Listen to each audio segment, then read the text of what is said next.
মাত্র ৮টি পূর্ণ দৈর্ঘ্যের ছবি নির্মাণ করে যিনি নির্মমভাবে পৃথিবীর কাছে বিশ্ব চলচ্চিত্রে তার নাম খোদাই করে গেছেন, যিনি ভারতীয় সিনেমার একজন প্রত্যক্ষ বুদ্ধ হিসেবে পরিচিত, তিনি এক এবং অদ্বিতীয় ঋত্বিক ঘটক। তার জন্ম শতবার্ষিকীর আলোয় দাঁড়িয়ে তাকে আমরা স্মরণ করব, তাকে আমরা ভাববো, তাকে নিয়ে আরেকটু শুনবো এবং আলোচনা করব। নমস্কার, আমি পারমিতা। আড্ডাঘরের আজকের এই আয়োজনে আপনাদের সকলকে স্বাগত জানাচ্ছি। আমাদের আজকের আলোচনার বিষয় ঋত্বিক ও সিনেমাতন্ত্র। আমাদের এই আলোচনায় আজকের মুখ্য অতিথি যিনি রয়েছেন, তিনি একজন বিশিষ্ট কবি ও আন্তর্জাতিক খ্যাতিসম্পন্ন চিত্র পরিচালক রাজাদিত্য ব্যানার্জি, যিনি নিজেকে ওয়ার্ল্ড সিনেমার একজন ছাত্র বলে মনে করেন। আজকে তাকে আমরা শুনবো, তার সঙ্গে আলোচনা করব। স্বাগত জানাচ্ছি রাজাদিত্য ব্যানার্জিকে। নমস্কার রাজা, স্বাগত আড্ডাঘরের আজকের এই আলোচনায়। ভালো আছি, আপনিও আশা করি ভালো আছেন। আমরা সরাসরি আলোচনায় যাবার আগে একটু দেখে নিতে চাইবো যে কে বা কারা আমাদের সঙ্গে রয়েছেন। বন্ধুরা জুড়লে ভালো লাগবে। বন্ধুরা কারা সঙ্গে আছেন একটু জানাবেন, একটু মন্তব্য করে জানাবেন। ভাববো তাকে নিয়ে একটু মন্তব্য করে জানাবেন যে আমাকে সরাসরি আপনারা শুনতে পাচ্ছেন কিনা বা দেখতে পাচ্ছেন কিনা। এবং আমি জানি, আমার বিশ্বাস যে বন্ধুরা জুড়বেন। আমাদের 9:30 সময় ছিল। আমাদের সঙ্গে আজ রয়েছেন আমাদের এই আলোচনায় রাজাদিত্য ব্যানার্জি। আমাদের সঙ্গে বন্ধুরা জুড়ছেন, রয়েছেন গীতাঞ্জলি পিয়ালি ঘোষ। পিয়ালি ঘোষ বলছেন কান্ট্রি। ছন্দাদি রয়েছেন গুয়াহাটি থেকে। আমরা আছি, অনেক ধন্যবাদ যারা জুড়ছেন বা রয়েছেন। পিয়ালি, খুব সম্ভবত তোমার ফোনে বা কোথাও একটু সমস্যা হচ্ছে, একটু দেখে নাও। বাকিরা হয়তো আমাদের দেখতে পাচ্ছেন বা শুনতে পাচ্ছেন। তাহলে কি আমরা আলোচনায় ঢুকি, তাই রাজা? আপনি প্রস্তুত? ঋত্বিক নিয়ে, ঋত্বিক ঘটক, ঋত্বিক প্রতিটি ফিল্ম মেকারের সিনেমা যদি একটা ধর্ম হয়, ঋত্বিক ঘটক আমার মনে হয় এমন ফিল্ম মেকার পাওয়া খুবই কঠিন যিনি, যার কাছে ঋত্বিক ঘটক ঈশ্বর নন। অর্থাৎ সিনেমা যদি একটা ধর্ম হয় তাহলে সেই ধর্মের ঈশ্বর হচ্ছেন ঋত্বিক ঘটক, 1 নম্বর কথা। 2 নম্বর, আমি আলোচনা শুরু করার আগে জানাতে চাই আপনাকে যে আপনি যেমন বললেন যে আমি ওয়ার্ল্ড সিনেমার ছাত্র, সেরকম ঋত্বিক ঘটকের সিনেমা নিয়ে আলোচনা করার কোনো যোগ্যতা বা কি বলে কোনো যোগ্যতাই আমার নেই। এবং আজও আমি একজন গুণমুগ্ধ দর্শক হিসেবে আজও ওনার সিনেমা দেখি, এবং যতবারই ওনার যা যা সিনেমা আমি দেখেছি প্রত্যেকবারই একটা আলাদা আলাদা আলাদা আলাদাভাবে ইন্টারপ্রেট করেছে, আলাদা আলাদা মানে বারবার করে ফিরে আসে সিনেমাগুলো। সুতরাং আমি চিত্র পরিচালক হিসেবে নয়, আমি একজন গুণমুগ্ধ ভক্ত হিসেবে আমি যতটুকু বুঝেছি ওনার সিনেমা সেটুকু আপনার সঙ্গে শেয়ার করব। একদম তাই, আমার দর্শকরাও রয়েছেন, আমি দেখতে পাচ্ছি। আমরা একজন গুণমুগ্ধ হিসেবেই আজকে ঋত্বিককে স্মরণ করব। আমাদের আজকের আলোচনার বিষয় ঋত্বিক ও সিনেমাতন্ত্র। একটু প্রশ্নে যাব রাজা, যে আপনি একজন গভীর চিত্র পরিচালক। আপনি তথ্যচিত্র নির্মাণ করেন এবং সেই তথ্যচিত্র পর্দায় কাব্য হয়ে ওঠে, এবং আমি প্রত্যক্ষভাবে সেটা দেখেছি, অনুভব করেছি। সেই ক্ষেত্রে দাঁড়িয়ে একজন চিত্র পরিচালককে আমার একটা প্রশ্ন রয়েছে, যে আজকের দিনে সিনেমা যখন বিনোদন এবং সর্বস্ব, একটা বাজেট সর্বস্ব বিষয়, সেখানে দাঁড়িয়ে বিশ্ব সিনেমায় ঋত্বিক ঠিক কোথায় আছেন, ঋত্বিকের প্রাসঙ্গিকতা কোথায় রয়েছে। কারণ আমরা জানি যে ঋত্বিক আন্তর্জাতিকভাবে কিন্তু ব্রাত্য ছিলেন তার সময়ে। আজকে না হয় মেঘে ঢাকা তারা নিয়ে কথা হচ্ছে, রেবুবেলিয়ন সেটা নিয়ে কথা বলছেন, কিংবা কথা হচ্ছে সুবর্ণ রেখা নিয়ে, কিন্তু আমরা কোথাও গিয়ে তাকে আবার পুনঃপ্রতিষ্ঠিত করতে চাইছি, আবার আবিষ্কার করতে চাইছি। সেই নিয়ে আপনার মন্তব্য একটু জানতে চাইবো। হুম। আমার প্রথমেই মনে হয় যে আপনি বললেন যে আন্তর্জাতিকভাবে ঋত্বিক ব্রাত্য ছিলেন, সেটা শুধু বিদেশে নয়, দেশেও ভয়ঙ্করভাবে উনি বঞ্চিত, এবং দেশেও ব্রাত্য থেকেছেন। এবং সেটার কারণ কি সেগুলো আমরা পরে বিশ্লেষণ করব। কিন্তু তার আগে আপনি আরেকটা শব্দ বললেন বাজেটের কথা। তো আহ, তার আগে আমি আমাদের আরেকজন সিনেম্যাটিক গুরুর কথা বলবো, জালুক গদার। গদার সবসময় একটা কথা বলতেন যে সিনেমা নির্মাণ করতে গেলে আহ, সবসময় যে টাকার প্রয়োজন হয় তা কিন্তু নয়। সিনেমাটা শুরু হয় আসলে মনে, এবং সবচেয়ে বড় যে জিনিসটা দরকার, যে জিনিসটা সকলের থাকে না, সেটা হচ্ছে ইমাজিনেশন। তো একটা ইমাজিনেশন, একটা মোটামুটি ভালো ক্যামেরা, কিছু ভালো অভিনেতা অভিনেত্রী, নট নেসেসারিলি স্টার। এবং উনি বলতেন যে সিনেমার সঙ্গে যদি আহ, নারীরাও, হ্যাঁ, নারীরাও থাকে সেই সিনেমাতে, যেখানে তারা একটা সিগনিফিক্যান্ট ভূমিকা পালন করবে, তাহলে একটা ভালো সিনেমা নির্মাণ করা সম্ভব। এবারে আসি ঋত্বিক ঘটকের ছবিতে। ঋত্বিক ঘটকের ছবিতে সেই অর্থে কোনো বাজেটই ছিল না তখনকার দিনে। কি বলে, আজ থেকে অন্তত মানে এত বছর আগে, ধরুন 60-70 বছর আগে, তখন তো প্রযুক্তি অতটা উন্নত ছিল না। তো উনি এবং গদার বা বার্গম্যান বা এরা কিন্তু একটা জীবন্ত এক্সাম্পল যে আহ, শুধু প্রযুক্তি বা বাজেট দিয়ে কিন্তু এরা সিনেমা বানাননি। এদের সিনেমার বিষয়বস্তু, এদের সিনেমার যে যে বিষয়ে সিনেমা করেছেন, যে গভীরতা, যে সিনেমাগুলো যে গভীরতার ছাপ রেখে গেছেন, সেখানে বাজেটটা খুব গৌণ, এক নম্বর কথা। দু নম্বর কথা হচ্ছে যে সিনেমাগুলো আহ, শুধু যে গভীর সে কথাটা বলা নয়, শুধু যে গভীর এটা বললে ভুল হবে। সিনেমাগুলোতে যেন পরিচালক বারবার বারবার বারবার করে যেন নিজের চিন্তা ভাবনা, নিজের সৃজনশীলতা, এবং আহ, পরিচালক যেন, আমরা যদিও বলি এটাকে ডিরেক্টরস মিডিয়াম, কিন্তু ঋত্বিকের ছবিতে এত পরিষ্কারভাবে মানে কিছু কিছু বিষয় এসেছে যেগুলো নিয়ে উনি সারা জীবন ভেবে গেছেন, কাজ করে গেছেন। যেমন দেশভাগ, মানুষের সংকট, মানুষের অস্তিত্ব সংকট, হ্যাঁ, মানবিকতা বনাম আধুনিকতা, হ্যাঁ, যেটা আমরা অযান্ত্রিকে দেখেছি। এই যে বিষয়গুলোতে আপনি যদি তখনকার দিনে যদি বাজেটটা দেখেন, তখনকার আমলে যে সিনেমা হতো, আমি নিশ্চিত যে ঋত্বিকের সিনেমার কিন্তু বাজেট খুবই কম ছিল, কারণ ওনার পেছনে তো বড় বড় প্রোডাকশন হাউস ছিল না। তো কথাটা হচ্ছে বাজেটটা কিন্তু গৌণ। Budget is not the main thing, technology is not the main thing, the main thing is creativity. Creativity, আপনি আপনি খুব ভালো টেকনোলজি ব্যবহার করতে পারেন, কিন্তু টেকনোলজি মোশন দিতে পারে আপনার সিনেমাতে, কিন্তু টেকনোলজি ইমোশনটা আনতে পারে না। ইমোশনটা আনতে খুব গেলে সঠিক কোথাও কথা। আপনাকে, হ্যাঁ, ইমোশনটা আনতে গেলে কোথাও আপনাকে কবি হতে হবে, কোথাও আপনাকে সেই জীবনটা, আপনার যাপন, যে সেই যাপনের একটা চিত্র কিন্তু পর্দায় ফুটে উঠবে, যেটা আমরা ঘটকের সিনেমায় দেখেছি। এবং এমন ভাবে দেখেছি যে আমি বলতে বাধ্য হচ্ছি, সকলকে শ্রদ্ধা জানিয়ে এই কথাটা বলছি, বা রাদার মামদানির মা, অর্থাৎ আহ, আহ, বিখ্যাত চিত্র পরিচালক মীরা নায়ার, সম্প্রতি নিউ হুম। ইয়র্কের মেয়র হয়েছেন মামদানি। তো ওনার মা মীরা নায়ার যে কথাটা বলেছিলেন, মীরা নায়ার বলেছেন ইন্ডিয়াস গ্রেটেস্ট ফিল্ম মেকার ওয়াজ ঋত্বিক ঘটক। গ্রেটেস্ট কথাটা বলেছেন। একই কথা কিন্তু এম এফ হোসেন বলে কিন্তু গেছেন। সেই সিনেমা হুম। কখনোই বিনোদনের কথা কিন্তু বলছে না, না, মানুষের বিনোদ কথা বলছে।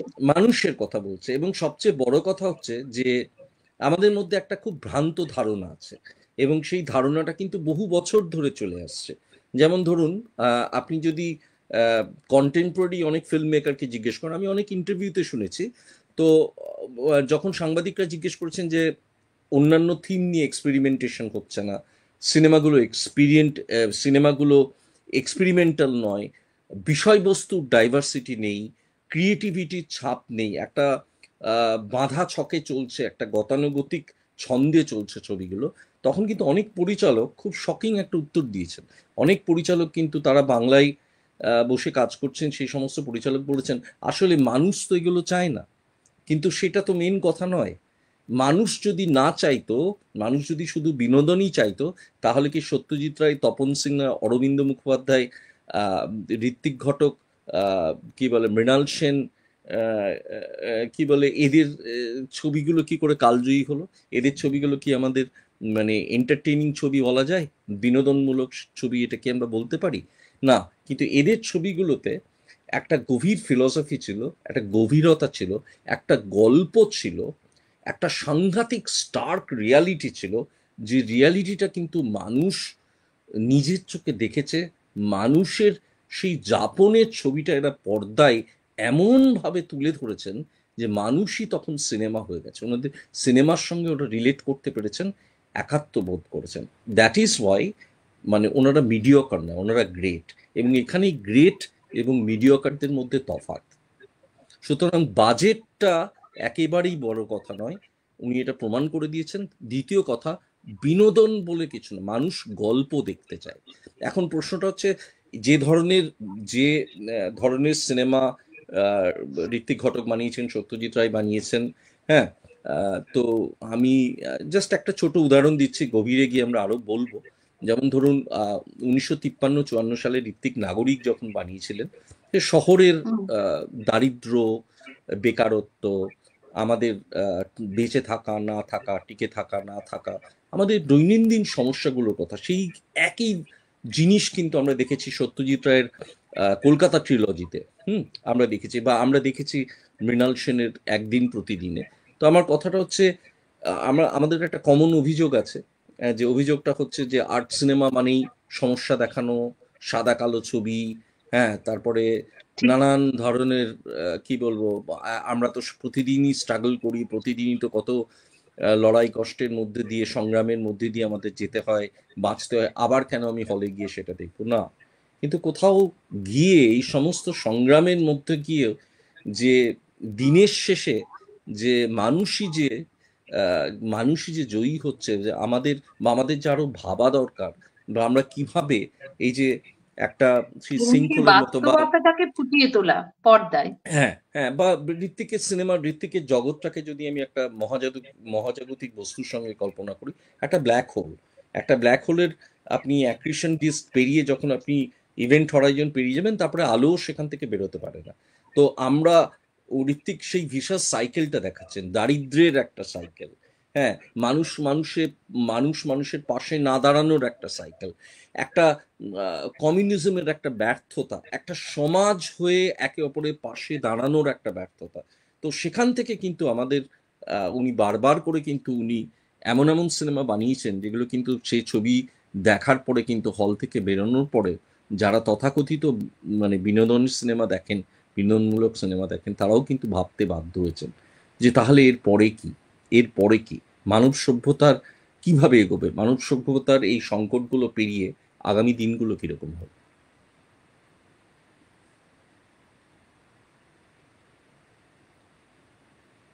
আপনি যে কথাগুলো তুলে ধরলেন সেটা ভাবার মতো বিষয়। আমরা হুম। একটু চলে যাব দর্শক বন্ধুদের কাছে, কারা রয়েছেন বা তাদের কোনো প্রশ্ন আছে কিনা একবার দেখে নিচ্ছি।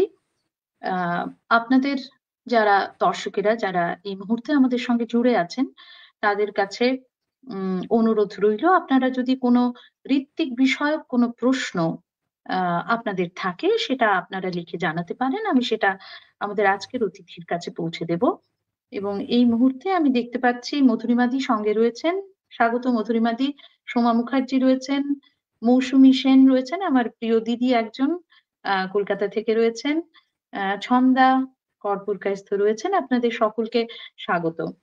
এবং সেইভাবে আরো একটু কৃতজ্ঞতা প্রকাশ করছি বন্ধুদের কাছে, এই বিয়ের মৌসুমে, এই রোববারের আহ এই রাতের অবসরে বলা যেতে পারে, আপনারা যারা আমাদের শুনছেন, যারা আমাদের আলোচনায় আলোকপাত করছেন তাদের অনেক কৃতজ্ঞতা। আমরা যাব এবারে পরবর্তী প্রশ্নে। পরবর্তী প্রশ্ন করার আগে একটু যদি আমরা আবারও ভাবি যে ঋত্বিক তো বরাবর ছিলেন একজন পলিটিক্যালি লাইভ পার্সন। তার সেই কাজগুলো, তার সেই ভাষাটা, তার সেই পলিটিক্যাল ভাষাটা বারবার করে ফুটে উঠেছে। হ্যাঁ, বারবার করে ফুটে উঠেছে তার চিত্রে, তার ছবিতে। তো সেখানে তিনি জনসংগ্রামের কথা বলছেন, সেখানে তিনি একটা সভ্যতার রূপান্তরের কথা বলছেন, সেখানে তিনি একটা জাতির রূপান্তরের কথা বলছেন, সেখানে তিনি দেশভাগের যন্ত্রণার কথা বলছেন। তো বারবার করে আহ সমস্ত কিছু কিন্তু এই জাতিকে ঘিরে, তার সংবেদনশীলতা, তার ভাবনা, একটা জাতির ক্ষোভ, রাগ, দুঃখ, হর্ষ, আহ, উল্লাস, এই সমস্ত কিছু কিন্তু ফুটে উঠছে তার চিত্রে।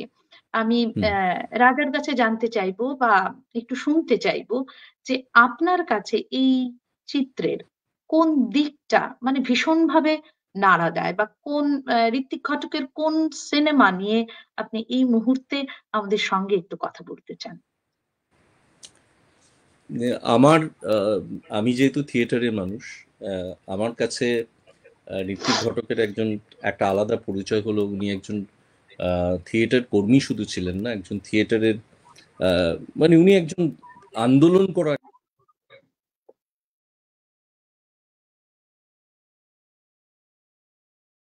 ছিলেন। এবং উনি তার ফলে থিয়েটার তো সাধারণ মানুষকে নিয়ে থিয়েটার তৈরি হয়। তো তার ফলে উনি সাধারণ মানুষের জীবনের ভেতরে যেন উনি ক্যামেরা নিয়ে প্রবেশ করতে পেরেছিলেন, এটা আমার ভীষণভাবে মনে হয়। এবং আপনি বললেন যে কোন ছবিটা বা কোন ছবিগুলো আমাকে প্রভাবিত করেছে বা আমার ভালো লাগে, তো মানে কোনো বলে শেষ করতে পারবো না। মেঘে ডাকা তারা তো আমি ছেড়েই দিলাম, আহ, কিন্তু মেঘে ডাকা তারা ছেড়ে দিলাম, সুবর্ণরেখা ছেড়ে দিলাম, যুক্তিতক্ক গপ্প ছেড়ে দিলাম, প্রতিটা ছবি আহ, মনে একটা দাগ কাটে। প্রতিটা ছবি মনে একটা দাগ কাটে। এবং কেন দাগ কাটে? কেন দাগ কাটে? আমরা কি ঋত্বিককে খুব বেশি ভালোবাসি বলে দাগ কাটে? তা কিন্তু নয়।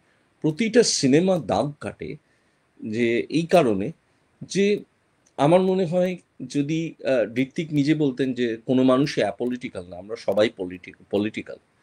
তো আমার যেটা মনে হয় যে যদি ঋত্বিক ঘটক কখনো কোনোদিন রাজনীতি করতেন, রাজনীতির জগতে প্রবেশ করতেন, আমরা জানি একটা ওনার একটা বাম লিনিং ছিল, পরে একটা ডিসলিউশনমেন্ট হয়, সেটা আমরা যুক্তিতক্ক গপ্পে দেখেছি।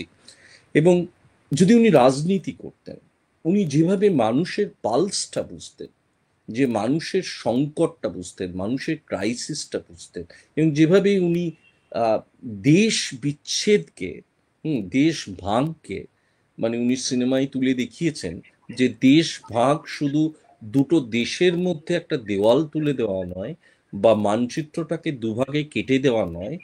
দেশ ভাগ মানে কিন্তু মানুষে মানুষে বিচ্ছেদ, সংস্কৃতিতে বিচ্ছেদ। অর্থাৎ মানে কালেকটিভলি আমরা কিন্তু একে অপরের থেকে আলোকবর্ষ দূরে চলে যাচ্ছি। এবং সেখানে উনি দেখিয়েছেন যে একটা এন্ডেমিক সিস্টেম সিস্টেমের ব্যর্থতা। যেমন বামপন্থীদের, আপনি যুক্তিতক্ক গপ্প নিশ্চয়ই দেখেছেন, সেখানে বামপন্থাকে উনি কি বলে, ঋত্বিক খুব একটা ভালো চোখে দেখাননি, আমরা সেটা জানি। এবং সবচেয়ে বড় কথা যে এই যে সমস্যাগুলো, এই সমস্যাগুলো মানুষ আহ, নিজে থেকে এক্সপিরিয়েন্স না করলে, নিজে এই যাপন যদি ঋত্বিক ঘটকের না যাপনগুলোর থাকতো তাহলে, মধ্যে দিয়ে না গেলে। হ্যাঁ, না গেলে এই যাপনগুলোর মধ্যে দিয়ে যদি উনি না যেতেন, তাহলে কিন্তু এটা তুলে ধরাটা খুব কঠিন হয়ে যেত। এবং হুম। সেকেন্ড কথা হচ্ছে যে ঠিক। আমাদের অত্যন্ত দুর্ভাগ্য, আমাদের অত্যন্ত দুর্ভাগ্য যে আমরা ঋত্বিককে হত্যা করলাম। এত প্রতিভাবান মানুষ তো, কিন্তু গোছানো মানুষ ছিলেন না, মানে আখের গুছিয়ে নিতে পারেননি, সিনেমাটাকে কেরিয়ার হিসেবে দেখেননি। আগেকার দিনের সেই বোকা শিল্পীদের মতো ঋত্বিক একজন বোকা শিল্পী রয়ে গেছেন। সিনেমা তার কাছে একটা হাতিয়ার, থিয়েটার তার কাছে একটা হাতিয়ার, একটা সমাজ পরিবর্তনের হাতিয়ার, একটা বার্তা দেবার একটা হাতিয়ার, একটা অস্ত্র। অর্থাৎ সিনেমা, থিয়েটার, সঙ্গীত, এগুলো মানুষের কেরিয়ার নয়, এগুলো মানুষের প্রফেশন নয়, এগুলো মানুষের প্যাশন। আর যারা আহ, এই ঠিক। সমস্ত কিছু যারা এই প্যাশন দিয়ে করেন, যারা হৃদয় থেকে অনুভব করেন, যাদের কল্পনা যাদের ঘিরে থাকে, আমরা দেখি তাদের বারবার করে আমরা দেখেছি কিভাবে সমাজ তাদের হত্যা করে। যারা সময়ের থেকে এগিয়ে থাকেন, সমাজ তাদের নিতে পারে না, কারণ তারা কোনো সেট ছবির মধ্যে তাদের তাদের ফিট করানো যায় না, তাদের ক্লাসিফাই করানো যায় না কোনো টাইপে। তো ঋত্বিক ছিলেন একজন আইকনোক্লাস্ট, একজন রেবেল। উনি পাত্তা দিতেন না। উনি বারবার করে, আমি আমি গালাগালিগুলো দিতে চাই না, বলতে চাই না, ঋত্বিকের একটা বিখ্যাত কথা আছে। উনি বলেছিলেন যে কিছু মানুষ আছে যারা ননি ক্ষীর সমস্ত কিছু কেড়ে চুরি করে খেয়ে নিচ্ছে, সমস্ত কিছু তারা চুরি করে খেয়ে নিচ্ছে, অথচ তাদের সঙ্গে শিল্পের কোনো যোগাযোগ নেই, তাদের সঙ্গে সংস্কৃতির কোনো যোগাযোগ নেই, কিন্তু তারা ক্ষমতার অপব্যবহার করে তারা কিন্তু শিল্প সংস্কৃতির ওপর ছড়ি ঘোরাচ্ছে, এবং গল্পটা মোটেই বদলায়নি। আজও প্রকটভাবে সেই সমস্যাটা আছে। এবং তাই নবারুণদা বলেছিলেন এটার একটা, this has to be resisted, this must be combated, এই কথাটা কিন্তু উনি বলেছিলেন। এবং তাই নবারুণদা এটা বলেছিলেন যে ঋত্বিককে আমরা কিন্তু হত্যা করেছিলাম, ঋত্বিক ওয়াজ মার্ডার্ড, ঋত্বিককে হত্যা করতেই হতো, কারণ এত ব্রুটাল সত্য কথা, এত ব্রুটাল সত্য কথা বলার সাহস ঋত্বিক ঘটক ছাড়া আর কারো কখনো কোনোদিন এই দেশে কারো ছিল কিনা আমি ঠিক জানি না। সেটা নিয়ে যদি সন্দেহ দু আছে। তিনজনের, হ্যাঁ, দু তিনজনের নাম বলতে হয়, তো প্রথমেই ঋত্বিকের নামটা মাথায় আসবে। আর আপনার প্রশ্নের উত্তরটা দিতে গেলে আমি বলবো একটি সিনেমা নিয়ে, ঋত্বিকের সমস্ত ছবি কালজয়ী। আমরা জানি পম্পিডো সেন্টার প্যারিস থেকে পরবর্তীকালে যখন হুম। দেশে উনি ব্রাত্য, উনি তো সেই সফিস্টিকেটেড এলিট ক্লাসে বিলং করতেন না, উনি একজন তৃণমূল কর্মী, উনি একজন গ্রাসরুট ওয়ার্কার, উনি একজন গ্রাসরুট থিয়েটার কর্মী। উনি থিয়েটার ভালোবাসতেন। আহ, বাংলা বাংলা বাউল গান, কীর্তন গান ব্যবহার করেছেন, সিনেমা বানিয়েছেন, হ্যাভনটসদের নিয়ে সিনেমা বানিয়েছেন, তথাকথিত এলিটদের নিয়ে সিনেমা করেননি। তো আহ, সুতরাং এই ধরনের মানুষকে আমরা পছন্দ করি না। আমাদের যে এলিট সমাজ, যে সমাজ, আহ, যারা people who call the shots, people যারা যারা decision maker, movers and shakers, সেই ক্যাটাগরিতে কিন্তু ঋত্বিক পড়তেন না। কিন্তু ওনার সমস্ত ছবি নিয়ে কম বেশি, খুব বেশি আলোচনা হয়েছে, কম বেশি আলোচনা হয়েছে, কিছু ছবি নিয়ে প্রচন্ড আলোচনা হয়েছে, যেমন মেঘে ডাকা তারা। মেঘে ডাকা তারা নিয়ে এত আলোচনা হয়েছে, আমি বিশেষ কিছুই বলতে চাই না। শুধু আমি বলতে চাই একটা ছবি নিয়ে আমার মনে হয়েছে যতটা আলোচনা হওয়ার কথা ছিল ততটা কিন্তু আলোচনা হয়নি। এই ছবিটি কিন্তু 1961 সালে আহ, ছবি, সেটা হচ্ছে কোমল গান্ধার, যেটা আমার হুম। মতে আহ, প্রচন্ড ইউনিক একটা ছবি। এক্সকিউজ মি, প্রচন্ড ইউনিক একটা ছবি। ইউনিক এই কারণে, কারণ বাংলার গণনাট্য আন্দোলনের যে সংকট, বা ধরুন আহ, দেশভাগের ওপর, শুধু যে দেশভাগের ওপর না, সেটার সেটার কি ইম্প্যাক্ট বাংলার গণনাট্য আন্দোলনের ওপর, এবং এই যে নাট্য দলগুলির ভেতরে যে অভ্যন্তরীণ যে রাজনীতি, বা তাদের যে অস্তিত্ব সংকট, বা অ্যাটল সেই তখনকার দিনের থিয়েটার ল্যান্ডস্কেপে মানুষের কাছে কি বার্তা যেত, থিয়েটার কেন এত ইম্পর্টেন্স, কেন ইম্পর্টেন্স পাওয়া উচিত, কেন এতটা গুরুত্বপূর্ণ, হুম, সেটার উপর কোনো ছবি কিন্তু আজ অব্দি আমি বাংলায় আমি দেখিনি। আমি দেখিনি। আমি ঠিক। আহ, মানে আমি একবারও বলছি না আমি খুব জ্ঞানী গুণী, আমার বা দেখে থাকলেও সেভাবে কোনো ছবিই কিন্তু আমার মনে দাগ কাটেনি। এবং সেই সঙ্গে যে রেল এবং লাইন সেই এবং সময়টাকে উনি হাওয়ার যেভাবে শব্দ, তুলে ধরেছিলেন সময়টাকে কোমল শুধু, গান্ধারের। হ্যাঁ হ্যাঁ, কোমল গান্ধারে, শুধু সময় না, যেভাবে উনি দেশভাগ, গণনাট্য আন্দোলন, নাট্য দলগুলির ভেতর অভ্যন্তরীণ রাজনীতি এবং থিয়েটারের ক্রাইসিসটা, হ্যাঁ, থিয়েটারের একটা এক্সিস্টেন্সিয়াল ক্রাইসিসটা উনি তুলে ধরেছিলেন। এটার সঙ্গে উনি যেভাবে রেল লাইন ব্যবহার করেছেন, সেই বীরভূমের স্বরগাছ, তারপরে বীরভূমের রুক্ষ ল্যান্ডস্কেপ, হ্যাঁ, এবং মানে যেভাবে উনি সাউন্ড ডিজাইনিং করেছেন, ওনার প্রতিটা ছবি সাউন্ড ডিজাইনিং এর এক একটা, মানে সাউন্ড ডিজাইনিং নিয়ে উনি মাস্টার ক্লাস দিতে পারতেন। কিন্তু আমাকে যদি কেউ বলে যে কোন সাউন্ড ডিজাইনিংটা আপনাকে নাড়া দিয়েছে, নড়িয়ে দিয়েছে, সেটা হচ্ছে কিন্তু কোমল গান্ধার। এবং দুর্ভাগ্যের বিষয়, ঋত্বিকের সমস্ত ছবি নিয়ে কম বেশি আলোচনা হয় আমি জানালাম, কিন্তু আপনি দেখবেন কোমল গান্ধার নিয়ে খুব কম আলোচনা হয়েছে। কিন্তু কোমল গান্ধার আমার মনে হয়, আমি ক্ষুদ্র মানুষ, আমি যতটুকু বুঝেছি, আবার বলছি, মানে একজন গুণমুগ্ধ দর্শক হয়ে, পৃথিবীর মানে টপ 20, মানে প্রথম 20টি বিশ্বের সেরা চলচ্চিত্রের মধ্যে কোমল গান্ধারের জায়গা কোমল হওয়া উচিত। গান্ধী। হ্যাঁ, 1961 সালের ছবি। এবং আমার মনে পড়ে আমার বাবা আমাকে নন্দনে দেখাতে নিয়ে গেছিলেন। বাবা ঋত্বিক ঘটককে চিনতেন। আমি খুব ছোটবেলায় ঋত্বিক ঘটককে দেখেছিলাম। আমার যখন 5 কি 6 বছর বয়স, আমি দেখেছিলাম ওনাকে কলেজ স্ট্রিট কফি হাউসে। বাবা যখন আমাকে নিয়ে বাহ। যেতেন রয়েট স্ট্রিটে বা কলেজ স্ট্রিটে, যখন আমরা ম্যান্ড্রেক, অরণ্যদেবের কমিক্স কিনতে, তখন বাবার সঙ্গে দেখা হয়েছিল ঋত্বিক ঘটকে। ওই বছরই যতদূর আমার মনে পড়ছে, আমার ঠিক মনে নেই, ওই বছরই বোধহয় উনি মানে ওই বছর বা তার পরের বছর, 1975-76 হবে, ওই 76 সালেই বোধহয় উনি মারা গেছিলেন। তো আমি একবারই, আমার স্মৃতি খুবই, মানে মানে আমার খুব মনে থাকে। অদ্ভুত একটা মানুষ, দাড়ি, মানে সেই চোখে বড় চশমা, একটা ঝোলা ব্যাগ, একজন খুব কনসার্ন মানুষ, একটা কনসার্ন সিটিজেন, খুব দুশ্চিন্তিত একটা সিটিজেন, যিনি বুঝতে পারছিলেন যে আমাদের সময় ফুরিয়ে আসছে, আমাদের অনেক কিছু করা দরকার। হয় না, এক একটা মানুষকে দেখলে আপনার একটা ঠিক। ফার্স্ট ইমপ্রেশন হয়। তো আমি সেটা আমার জীবনের একটা খুব সেই 5 বছর রিমার্কেবল ঘটনা বলে বয়সেই মনে করি। আপনার হ্যাঁ, সেই হ্যাঁ, স্মৃতিটা এখনো মানে অক্ষুণ্ণ রয়েছে। হ্যাঁ। এবং আরেকটা কথা আমি বলি, আমি এটা ফিল্ম মেকার হিসেবে বলবো, আপনি যদি ভেবে দেখেন যে এখন আমরা 2025 সালে, আজকে 30শে নভেম্বর রাত্রেবেলা বসে কথা বলছি, তো আজকে কোথায় প্রযুক্তি চলে গেছে, তাই তো? আজকে আপনাকে সিনেমা হুম হলে হুম গিয়ে সিনেমা দেখতে হচ্ছে না, আপনি মোবাইলে দেখে হুম। নিতে পারেন, ল্যাপটপ খুলে হ্যাঁ, নেটফ্লিক্সে দেখে নিতে পারেন, সমস্ত আপনি জায়গায় টোরেন্ট থেকে ওটিটি ডাউনলোড করুন, প্ল্যাটফর্ম। সমস্ত জায়গায় যেখানে যেখানে আপনি, মানে ওটিটি আছে, আপনি যেখানে খুশি ছবি দেখতে পারেন।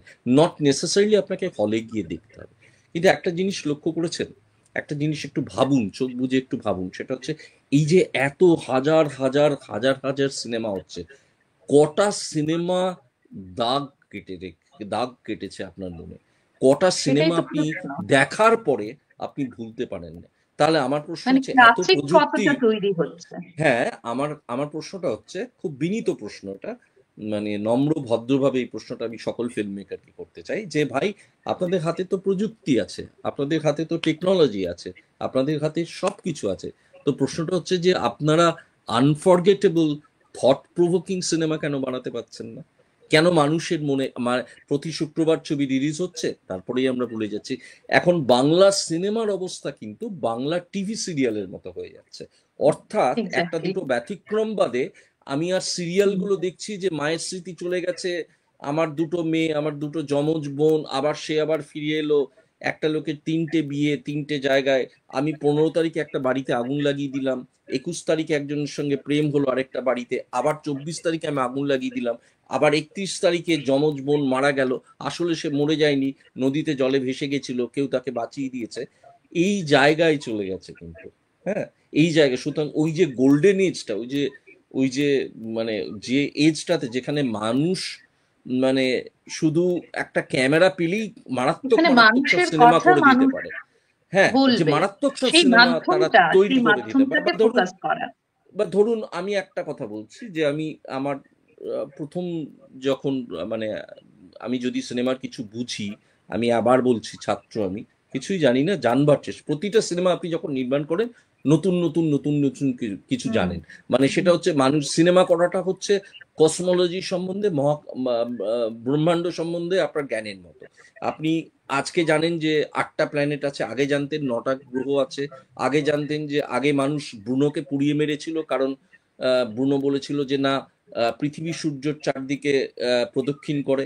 চার্চ বিশ্বাস করতো না সূর্য পৃথিবীর চারদিকে প্রদক্ষিণ করে। আপনি যত দিন যাচ্ছে, আপনি একটু একটু করে যাচ্ছেন আর জানছেন, আমরাও সেরকম জানতে শুরু করেছি। কিন্তু যে জিনিসটা নিয়ে আমরা ভাবি না, সেটা হচ্ছে এত কিছু আমাদের হাতে চলে আসা সত্ত্বেও, এখন তো একটা মোবাইলেও সিনেমা বানানো যায়।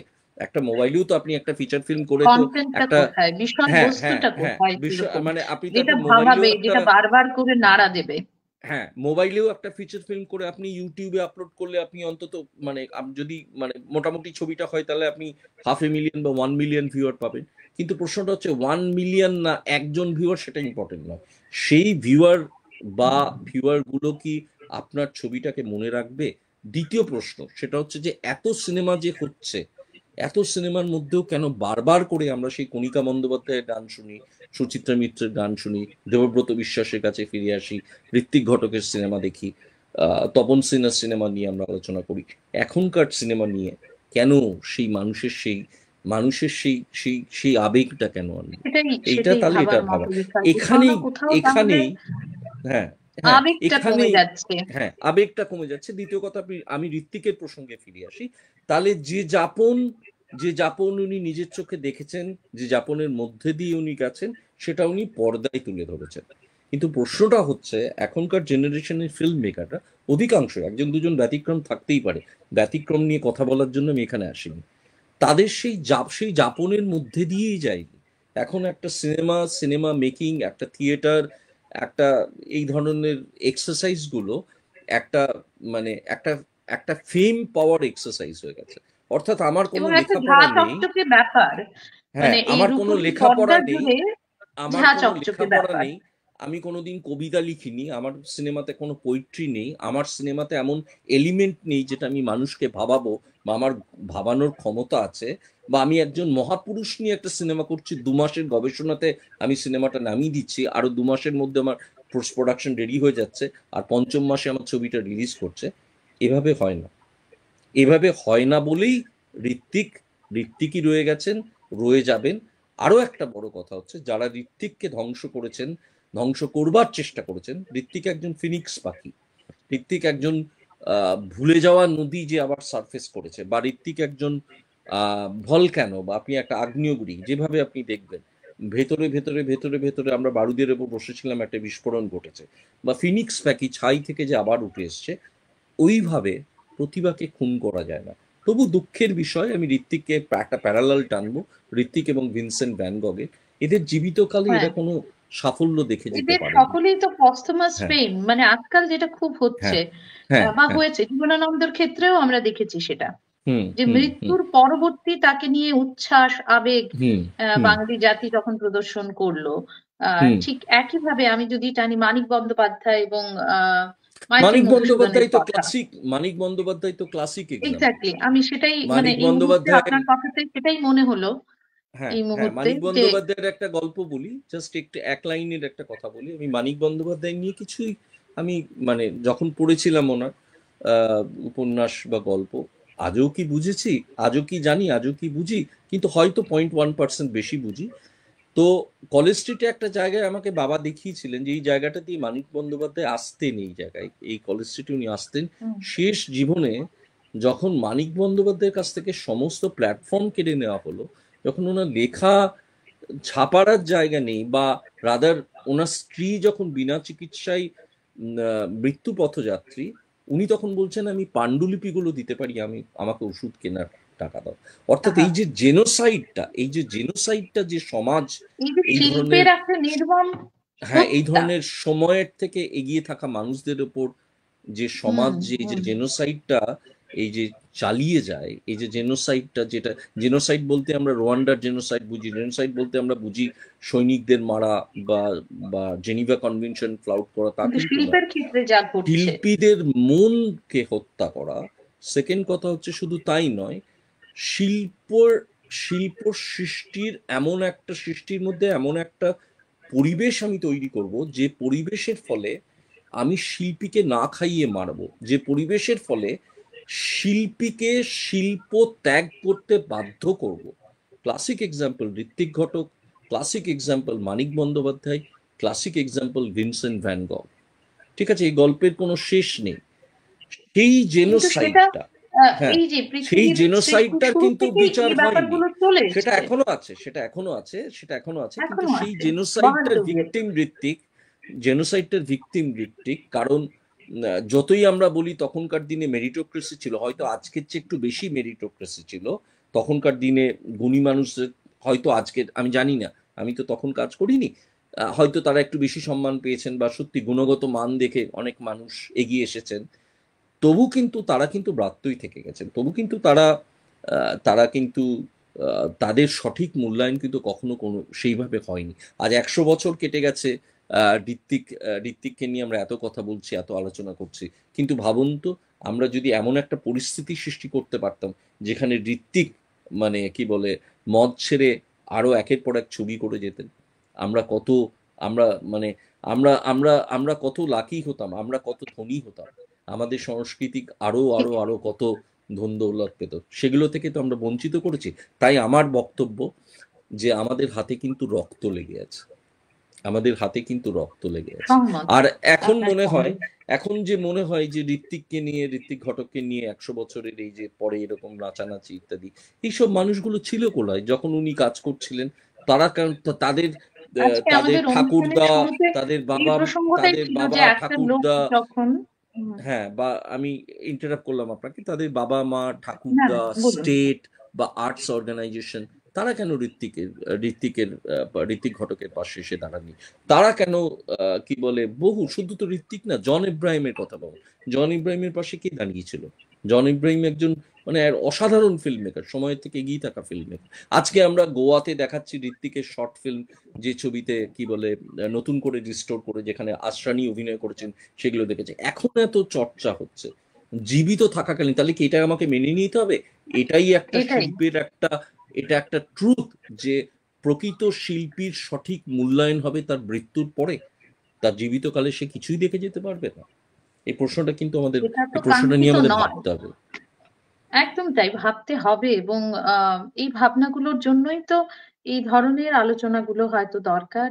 আম, এই কথাবার্তাগুলি উঠে আসুক, এভাবে একটু লোকের কাছে পৌঁছে যাক, যাতে করে আমরাও যেন আরো একটু নিবিড় ভাবে ভাবি, গভীর ভাবে বিষয়গুলোতে আলোকপাত করি। আমরা একটু ফিরে যাব দর্শকের কাছে। হুম। দর্শক মন্ডলী রয়েছেন, বন্ধুরা রয়েছেন, আহ প্রশ্ন রয়েছে। হুম। সন্দীপা, স্বাগত তোমাকে। এবং আমাদের একজন প্রিয় বন্ধু, একজন প্রিয় দাদা, হুম। উনি প্রশ্নটা করেছেন, প্রশ্ন বা কিছু একটা বলে লিখেছেন, আমি সেটা আপনার কাছে পড়ছি। সুবিতা লিখছেন, ঋত্বিক চলচ্চিত্র বানিয়েছেন একটু অন্য পথে হেঁটে। উদ্বাস্তুদের করুণ কাহিনী, তাদের বেঁচে থাকার লড়াই, তারপর আর কাউকে দেখলাম না সেই পথে হাঁটতে। একটি প্রজন্ম কেটে গেল, কিন্তু সেই লোকেদের যন্ত্রণা কি কমেছে যারা অপার বাং ওপার বাংলা থেকে এসেছিল? আজও তাদের আইডেন্টিফাই করার লড়াই চালিয়ে যেতে হচ্ছে, বা আইডেন্টিটির লড়াই, বোধহয় উনি অস্তিত্বের লড়াইয়ের কথা বলছেন।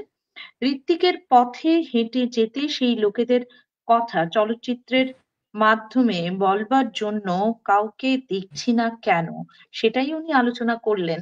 আহ সুবিদ্যা, এতক্ষণ ধরে আমরা যে আলোচনাটা করছি, মানে কেন উঠে আসছে না সেই বিষয় বস্তুগুলো, কেন উঠে আসছে না? আজকেও তো সেই একইভাবে গাজার অবস্থা যদি দেখি, একইভাবে প্যালেস্তাইনের অবস্থা যদি দেখি, সেখানেও তো সেই জেনোসাইড গুলি আমরা দেখতে পাচ্ছি, সেখানেও মানুষের সংগ্রাম দেখতে পাচ্ছি। কিন্তু সেটা অন্য দেশের হলেও মানবিক হত্যাগুলো দেখতে পাচ্ছি আমরা। কেন উঠে আসছে না বিষয়বস্তুগুলো? যদি একটা শব্দে বলতে হয় কেন উঠে আসছে না, না উঠে আসার পেছনে একটা বড় কারণ হচ্ছে যে সততার অভাব, ভয়ঙ্করভাবে একটা সততার অভাব। সততার অভাব মানে, আমি সততার অভাব কেন বলছি? আমি বলছি একটা কথা, আপনি ভেবে দেখুন।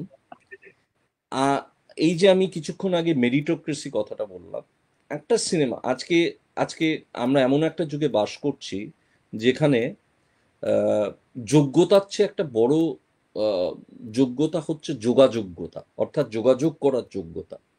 অর্থাৎ আপনি এই যে তথ্যচিত্র নিয়ে বললেন, তথ্যচিত্র নিয়ে কথা বলছিলেন, তথ্যচিত্র এমন একটা চিত্র হবে যে এমন একটা গল্প বলবে যে গল্প কিন্তু মেন স্ট্রিম মিডিয়াতে মানে কাভার করা হচ্ছে না, যে গল্পের কথা কিন্তু মানুষ মেন স্ট্রিম মিডিয়াতে পড়তে পারছে না। তাহলে সেই বিষয়গুলো নিয়ে সিনেমা হবে, সেই বিষয়গুলো নিয়ে যদি সিনেমা হয় এবং এমন এমন নতুন নতুন বিষয় যদি পরিচালক মানুষের সঙ্গে সামনে উপস্থাপন করতে পারেন, তাহলে কিন্তু they will be able to read between the lines. অর্থাৎ আমাকে যা কিছু শেখানো হচ্ছে গণপ্রচার মাধ্যমে থ্রু দিয়ে বা টেলিভিশনের থ্রু দিয়ে বা মেইন স্ট্রিম নিউজ পেপারের থ্রু দিয়ে, আমি যা যা পড়ছি মেন স্ট্রিম নিউজ পেপারে, আমি যা যা দেখছি টিভিতে, বা আমি যা যা শুনছি রেডিওতে, সেগুলো যদি আমি বিশ্বাস না করি, সেগুলো যদি if I take them with a pinch of salt, আমি সেগুলো যদি না বিশ্বাস করে আমি যদি বলি ঠিক আছে আমি নিজে সত্যটা খুঁজে বার করবো, আমি আরো ৩-৪টে সোর্স থেকে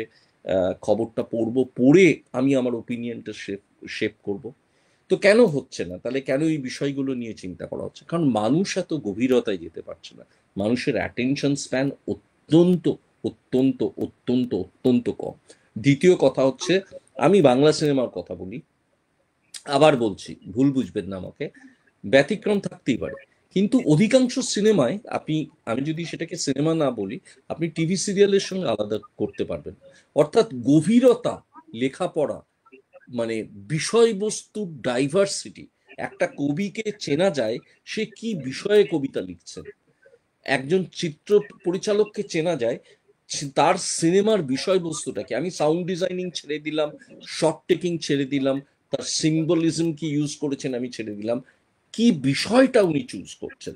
এখানেই তথ্যচিত্র কিন্তু অনেক বেশি কঠিন কি বলে ফিচার ফিল্ম বানানো হচ্ছে, কারণ ফিচার ফিল্মে আপনি আর যাই হোক অভিনেত্রীকে রং মাখিয়ে কিন্তু আপনি নিজের মতো করে আপনি গল্পটা বলতে পারছেন, সেটাও সহজ নয়, কিন্তু কিন্তু মানে তথ্যচিত্র তো সেই সেইভাবে দেখতে স্বাধীনতাটা তথ্যচিত্র নেই। সেই স্বাধীনতাটা নেই। আপনি সাধারণ মানুষকে কিন্তু তাদের সত্যি কথাটা, তাদের সত্যি গল্পটাকে কিন্তু আপনি পর্দায় তুলে ধরছেন তাদের থ্রু দিয়ে, তারাই কিন্তু তখন অভিনেতার কাজটা করছে, সূত্রধরের কাজটা করছে।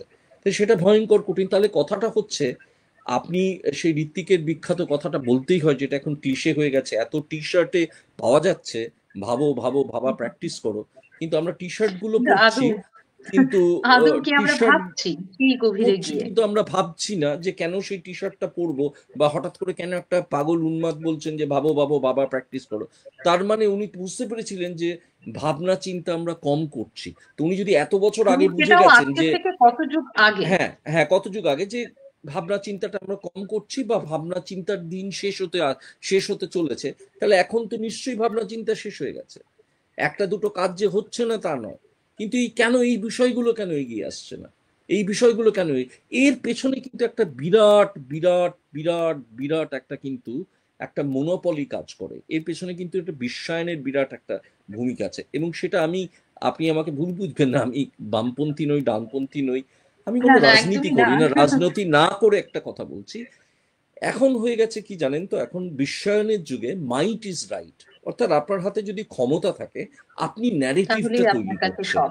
আপনি ন্যারেটিভটা তৈরি করছেন, মানে ভাবলে অবাক হয়, মানে ভাবলে অবাক হতে হয়, এই একটা ছোট্ট তথ্য দিই, এটা আপনি নিশ্চয়ই জানেন, বা যদি না জানেন আপনি ভাবুন, এটা নিয়ে ভাবলে আপনি অবাক হবেন, যে কয়েকটা পরিবার কিন্তু সারা পৃথিবীর মিডিয়াটা কিন্তু কন্ট্রোল করছে। তাহলে সেই পরিবারগুলো যে সমস্ত সিস্টেমের প্রতি তাদের আনুগত্য আছে, বা যে সমস্ত ইনস্টিটিউশন বা মানুষের প্রতি বা রাজনৈতিক দল বা নেতাদের প্রতি তাদের আনুগত্য আছে, তাহলে তাদের ন্যারেটিভটাই পুশ করবে। সমস্যা হয়ে গেছে কি, আমাদের স্যালারি বা মাইনে এমন একটা ড্রাগ, আমরা এই ড্রাগটা কোটি কোটি মানুষকে খাওয়াতে বাধ্য করছি। অর্থাৎ এটা নিয়ে আমার ছবি লস ফর ওয়ার্ডস, টোটোদের নিয়ে আপনি যেটা দেখেছেন, হুম ভাষার হুম। সংকট, আমরা এমন একটা অর্থনীতি তৈরি করেছি যেখানে কিন্তু আর স্টেট বেনিফিটটাকে আমরা তুলে দিচ্ছি, বেয়ার মিনিমাম একটা মানুষকে আমরা কিন্তু বাঁচিয়ে রাখছি কিছু বেনিফিট দিয়ে, বা বহু জায়গায় বেনিফিট নেই, আপনাকে তার মানে পরিশ্রম করে খেতে হবে, পরিশ্রম করে খেতে গিয়ে এবং বেয়ার মিনিমাম বেনিফিট পেয়ে বেঁচে থাকতে গিয়ে আপনার কাছ থেকে কিন্তু মানে প্রচার যন্ত্রের প্রভুরা এবং রাষ্ট্রের প্রভুরা কিন্তু আপনার কাছ থেকে একটা জিনিস এটা ছিনিয়ে চেয়ে নিচ্ছে। নিচ্ছেন, ছিনিয়ে নিচ্ছেন বা চেয়ে নিচ্ছেন, আপনি নিজে বোঝার আগেই আপনি দেখছেন আপনার মগজটা ওদের হাতে চলে গেছে। অর্থাৎ মগজ ধোলাই করে আপনি চিন্তা ভাবনা করবেন না, do not read between the lines, আপনাকে যা বলা হবে সেটাই বিশ্বাস করুন, আপনি যা বিক্রি করবেন তাই কেনা হবে, এবং আমরাই ঠিক করব কে শিল্পী কে শিল্পী না, আমরাই ঠিক করব কে রবীন্দ্রসঙ্গীত গাইবে কে রবীন্দ্রসঙ্গীত গাইবে না, আমরাই ঠিক করব একটা কে ভয়ঙ্কর ভয়ঙ্কর অভিনেত্রী একটা কে অবস্থা। অভিনেতা, কে চিত্র পরিচালক কে নয়। তো সেখানে আপনার কি করে মনে হয় অত বছর আগে যদি পরিস্থিতিটা এত খারাপ ছিল, এখন কয়েকজন ব্যতিক্রম বাদে কারা ঋত্বিকের এই ফিলোসফি, আমরা ঋত্বিক ঋত্বিক ঋত্বিক ঋত্বিক নিয়ে পাগল হয়ে যাচ্ছি, ঋত্বিকের মতো নিজেদের দাড়ি রেখে ফেলছি, ঋত্বিকের মতো আমরা বিড়ি খাচ্ছি, সিগারেট খাচ্ছি, ঋত্বিকের মতো আমরা পাঞ্জাবি পরে ঘুরে বেড়াচ্ছি, ঋত্বিকের মতো আমরা কাট বলছি, ঋত্বিকের মতো আমরা গালাগালি দিচ্ছি, কিন্তু ঋত্বিকের ফিলোসফিটাকে কতটা আমরা ইন্টারনালাইজ করেছি সেইটা ভাবার সময় এসেছে।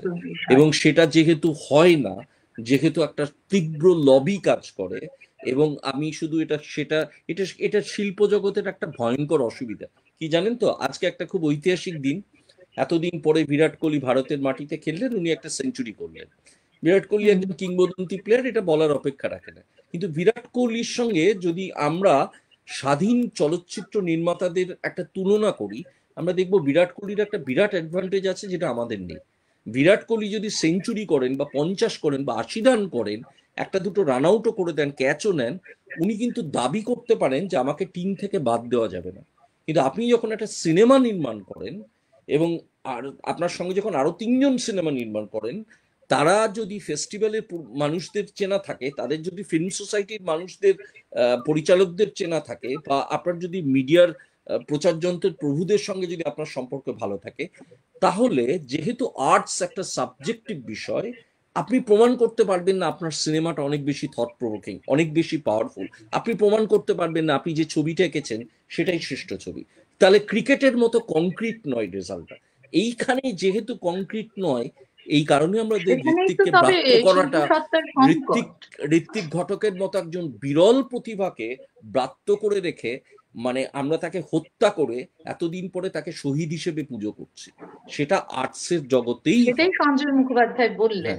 হ্যাঁ হ্যাঁ, এটাই আর্টসের জগতেই এটা হয়, এবং হয়েছে, আগামী দিনেও ওটা হবে আর্টসের জগতেই। আপনি কবিতা ভালো লেখেন, কিন্তু আমার কথাটা হচ্ছে আপনি সম্পাদকদের চেনেন না, আপনার কবিতা কোনোদিন ছাপা হবে না। এবং যারা খুব নিম্ন মেধার, মানে কি বলে, খুব আহামরি কিছু কবিতা লেখেন না, মোটামুটি কবিতা লেখেন, সিন্ডিকেট প্রথা বা একটা একে অপরের পিঠ চাপড়া, you scratch my back I scratch yours, তো সেই সিস্টেমটার ভিকটিম হয়েছেন ঋত্বিক। সেটা আমার শোনা কথা, আমি শুনেছি এই কথাটা, আমি সত্যি মিথ্যে জানি না, ভেরিফাই করতে পারবো না, আমার শোনা কথা সেটা হচ্ছে, ঋত্বিকের সিনেমা যখন রিলিজ হতো, সেই সিনেমা রিলিজ করার জন্য, স্যাবোটাজ করার জন্য মানুষ গিয়ে কত কিছু করে দিত। তারা কেউ গিয়ে নোংরা করে দিল হল, কোথাও গিয়ে ভুল খবর রটিয়ে দিল, এবং সবচেয়ে বড় কথা, ঋত্বিক ঘটকের এক নায়িকার, ঋত্বিক ঘটকের এক নায়িকার কথা আমি বলছি, যাকে আমি অত্যন্ত শ্রদ্ধা করি, যাকে আমি খুব ব্যক্তিগতভাবে চিনি। উনি ঋত্বিকের নায়িকা ছিলেন, ঋত্বিকের সিনেমার নায়িকা ছিলেন, প্রখ্যাত নায়িকা। উনি আমাকে সবসময় একটা কথা বলেছেন, মানে আগেও বলেছেন, এখনো বলেন, সেটা হচ্ছে ঋত্বিককে ওরা কাজ করতে দেয়নি, ঋত্বিক ওদের কাছে একটা থ্রেট। ঋত্বিক সিনেমা বানালে বাকি মানুষরা ধারে কাছে আসতে পারতো না, তাই সিনেমা করাটাকে বন্ধ করে দিত। এটা খুব অত্যন্ত দুর্ভাগ্যজনক, খারাপ কথা বলতে খারাপ লাগে, কিন্তু এইটা যদি না বলা হয়, তাহলে কিন্তু মানে কোথাও গিয়ে ঋত্বিকের আত্মার শান্তি পাবেন না। এবং আমি আরেকটা কথা বলবো আপনাকে, আপনি জানেন, দীর্ঘদিন ধরে আমাকে চেনেন, আপনি জানেন আমি দীর্ঘদিন ধরে একটা আন্দোলন করছি, বারবার করে বলছি, পশ্চিমবঙ্গের নন্দনের সকলকে শ্রদ্ধা রেখে বলছি, কাউকে অশ্রদ্ধা জানিয়ে বলছি না, নন্দনের নাম বদলানোর সময় এসছে, নন্দনের নাম ঋত্বিক সদন করা দরকার।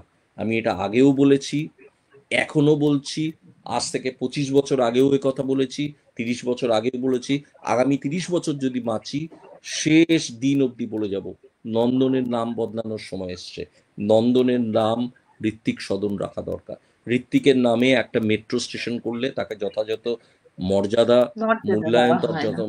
মূল্যায়ন তার করা হয় না, ঠিক আছে? সুতরাং তার কথাটা হচ্ছে একটা অন্তত, হ্যাঁ, বহরমপুরে ঋত্বিক সদন আছে, সেটা বহরমপুরে, ঠিক আছে, ঋত্বিক সদন। এবং অনেকেই প্রশ্ন করেছেন উনি তো অস্কার পাননি, অস্কারটা তাহলে কি অস্কার পাওয়াটা কি একটা ইয়ার্ডস্টিক? নিশ্চয়ই বড় বড় চিত্র পরিচালক পেয়েছেন, তাদের তো অশ্রদ্ধা করছি না, কিন্তু অস্কার কেন পাননি এর পেছনে কিন্তু অনেক রাজনৈতিক কারণও আছে, ভুলে গেলে চলবে না। ঋত্বিকের কিন্তু একটা বাম লিভিং ছিল, কিছুই অরাজনৈতিক নয়, কোথাও না কোথাও সবকিছুতে কোথাও না কোনো না কোথাও কোনো গিয়ে রং, ইত্যাদি কোনো আছে। না তো কোনো আমি রাজনীতি হুম জড়িয়ে পড়ছে, যেটার বাইরে হুম আমিও নই, আপনিও নই, এবং আমরা হুম কিছুতেই সেটাকে অস্বীকার করতে পারছি না। হ্যাঁ, এরকম এবং আমি একটা আপনার আপনার এই সময়ের মধ্যে চ্যানেলের দিয়ে আমরা মাধ্যমে আমি যাচ্ছি। আবার মনে করিয়ে দিতে চাই যে আবার এই কথাটা বলতে চাই, সেটা হচ্ছে সময় এসেছে, সময় এসেছে, অনেক বাদরামো হচ্ছে, অনেক ননসেন্স আমরা মানে মানে গত 25 বছর ধরে দেখে আসছি। সময় এসেছে নন্দনের নাম বদলে ঋত্বিক সদন করা। এবং এটা না করলে, এটা নাম বদলে দিয়ে আমরা মানে সমস্ত কিছু বদলে যাবে তা নয়, কিন্তু নাম, ওনার তার নামে ফিলোসফিটাকে উনি যে অ্যাডাপ্ট স্ট্যাচারের করতে ফিল্ম হবে। মেকার ছিলেন, উনি যে উনি যে মাপের শিল্পী ছিলেন, সেই স্তরে পৌঁছানো তো দূরের কথা, আমরা ন্যূনতম যদি কোনো কারেকশনের কথা ভাবি, সেটা হচ্ছে নন্দনটাকে ওনার নামে ডেডিকেট করা। এটা মানে first of the many steps that needs to be taken in order to আপনি uh, খোলাখুলি ব্যাপারটা in order to ব্যক্ত do করলেন, justice to আপনার the ইচ্ছের injustices প্রকাশ that were করলেন। meted out to Hrithik during his lifetime. এটা আমার বক্তব্য, এটা আমার একদম বক্তব্য, আমরা মতামত আহ ব্যক্তিগত। মানুষ ডিসএগ্রি করতেই পারে, তাতে কিছু এসে যায় না, কিন্তু এটা আমার মানে ব্যক্তিগত মতামত। আপনার মতামতের সঙ্গে আমরাও সহমত, বা আমাদের দর্শকেরা হয়তো সহমত। আমি আবার একটু দর্শকদের কাছে যাব। হুম গীতাঞ্জলি বলছেন যে এই প্রথা তো রয়েছে বা চলে আসছে। হুম মৌসুমী সেন বলছেন রাজাদিত্য মহাশয়কে অনেক ধন্যবাদ ওনার সাহসিকতার জন্য। একদম তাই, আপনাকে কুর্নিশ যে আপনি এই কথাটা অনেক ধন্যবাদ। আহ এই মঞ্চে খোলাখুলি ভাবে বলছেন।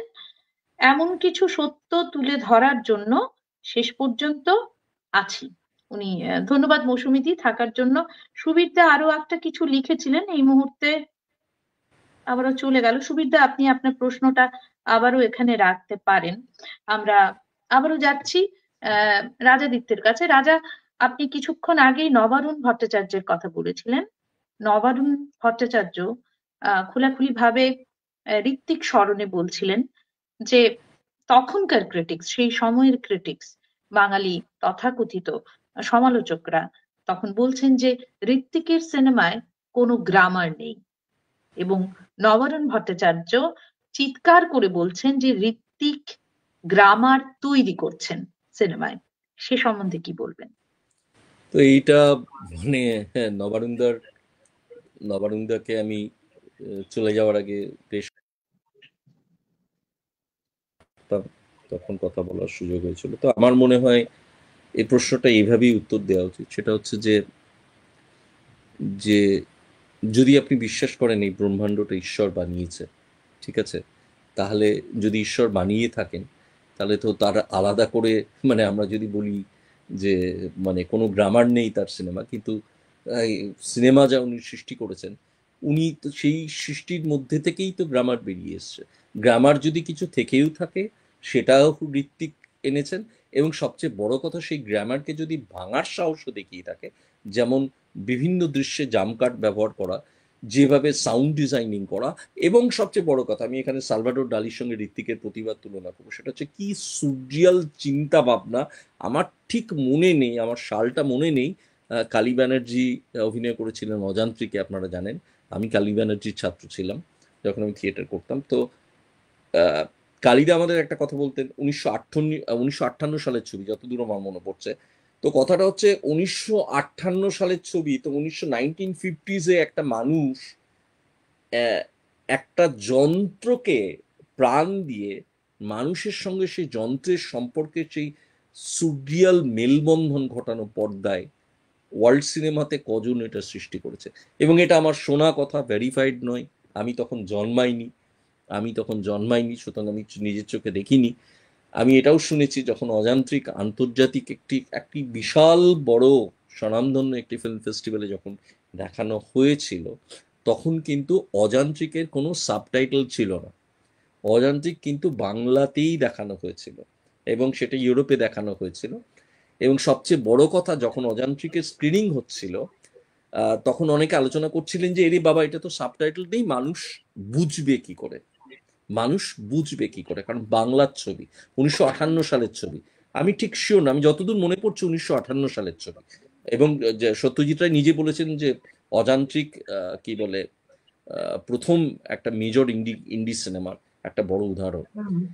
এবং ইন্টারেস্টিংলি এই ফেস্টিভ্যালে যখন অযান্ত্রিক স্ক্রিনিং হলো, হল থেকে বেরিয়ে আসছেন বিদেশি মানুষেরা, বিদেশি দর্শকরা, তাদের চোখে জল, অথচ তারা একটি শব্দও বুঝতে পারেননি, একটি সেখানেই শব্দও তো বুঝতে তো পারেননি যে অযান্ত্রিকের আহ, অযান্ত্রিকের চরিত্রটা কি কি নিয়ে কথা বলছে, বা তারা তারা কি বলছে। কিন্তু ওই যে বললাম যে মিডিওকার এবং গ্রেটদের তফাৎ, যেমন ক্রিস্টোফ কিসোস্কি সিনেমাতে ডায়ালগের দরকার পড়ে না, আপনি তারা যে ভিজুয়াল পলিটিক্সে বিশ্বাস করেন, ভিজুয়াল দিয়ে তারা আপনার ভেতর থেকে আপনি আপনার মতো করে সিনেমাটাকে ইন্টারপ্রেট করবেন। আপনার ভেতরে কিন্তু সেটাই তো মানে হওয়া তারা, উচিত। হ্যাঁ সেটাই হল, কিন্তু সেটার জন্য একটা জিনিয়াস, সেটাই একটা জিনিয়াস এবং একটা মিডিওকারের তফাৎ। তো উনি ভিজুয়ালি উনি বুঝিয়ে দিয়েছেন সিনেমাটার বিষয়বস্তু কি। এবং সবচেয়ে বড় কথা, 1958 সালে ওই রকম সুরিয়াল ছবি মানে কটা হয়েছে আমার আমার সত্যি আমার জানা নেই। এবং সত্যি আমি যদি ঋত্বিকের ভক্ত নাও হতাম, যদি একটাই সিনেমা দেখতাম, অবাক হয়ে বারবার বারবার বারবার বারবার করে দেখি এবং ভাবি যে একটা মানুষ সময়ের থেকে কত এগিয়ে থাকলে এই কতটা এগিয়ে ধরনের একটা থাকতে পারে। বিষয়বস্তুকে, এই ধরনের একটা বিষয়কে ভেবে নিয়ে, এবং কি অসাধারণ সমস্ত সাউন্ড ডিজাইন, শট, এবং মানে কল্পনার বাইরে, কল্পনার বাইরে। এবং সবচেয়ে বড় কথা, আমরা তো সবসময় বলি যে দেশভাগ নিয়ে ঋত্বিকের সুরিয়ালিজম নিয়ে কতজনের কথা হয়। আমরা সবসময় বলি ঋত্বিক সম্পর্ক নিয়ে বলেছেন, ঋত্বিক মার্কসিস্ট ফেলিওর নিয়ে কথা বলেছেন, এন্ডেমিক সিস্টেম ফেলিওর নিয়ে কথা বলেছেন। হ্যাঁ, কিন্তু আমরা যে ঋত্বিকের ভেতরে যে একটা চূড়ান্ত সুরিয়াল যে একজন শিল্পী বাস করে, অযান্ত্রিক যেটা একটা ক্লাসিক এক্সাম্পল, সেটা নিয়ে কজন কথা বলেছেন। বা আমরা কিন্তু দেখেছি 1900 যতদূর আমার মনে পড়ছে 54, 55, 53, 54 সালের ছবি কিন্তু নাগরিক। আপনি নাগরিকের কথাটা বলছিলেন আমাদের এই হ্যাঁ, প্রোগ্রামটা করার নাগরিকের সময়। কথা এই হ্যাঁ, কারণেই বলছিলাম, কারণ পথের হ্যাঁ, পাঁচালীর আগেই কিন্তু হ্যাঁ, নাগরিক। নাগরিক তৈরি হয়ে হ্যাঁ, গেছে। এবং কিন্তু আমি, নাগরিক লোকের কাছে পৌঁছাচ্ছে না, সেই না কারণ মাধ্যমে নাগরিক নাগরিককে রিলিজ দেখানো হয়েছে, হচ্ছে এটাও, না। হ্যাঁ এটাও দুর্ভাগ্যের বিষয়। এটা ওর মধ্যেও একটা একটা নোংরা শব্দ আমাদের ব্যবহার করতে হচ্ছে, সেটা হচ্ছে রাজনীতি। হ্যাঁ, এর মধ্যে অনেক রাজনীতি ইনভলভ ছিল বলে 53, 54 সালে যে ছবিটা হলো, সেই ছবিটা কিন্তু রিলিজ হলো 1977 সালে, যতদূর আমার মনে পড়ছে 1977 সালে। হুম। এবং তার আগে আপনি খুব আমাকে সম্ভবত। আমাকে আমাকে একটা আমার প্রশ্নের উত্তর দিন। সেটা হচ্ছে 53, 54 সালে শহরের আরবান পভার্টি, মধ্যবিত্তদের সমস্যা, সময়ের বিরুদ্ধে সময়ের বিরুদ্ধে কথা বলা, এরকম একটা আভানগার্ড সিনেমা এর আগে কে করেছিলেন? কেউ করেননি। বাড়ি নেই, থেকে পালিয়ে, ইতিহাসে নেই।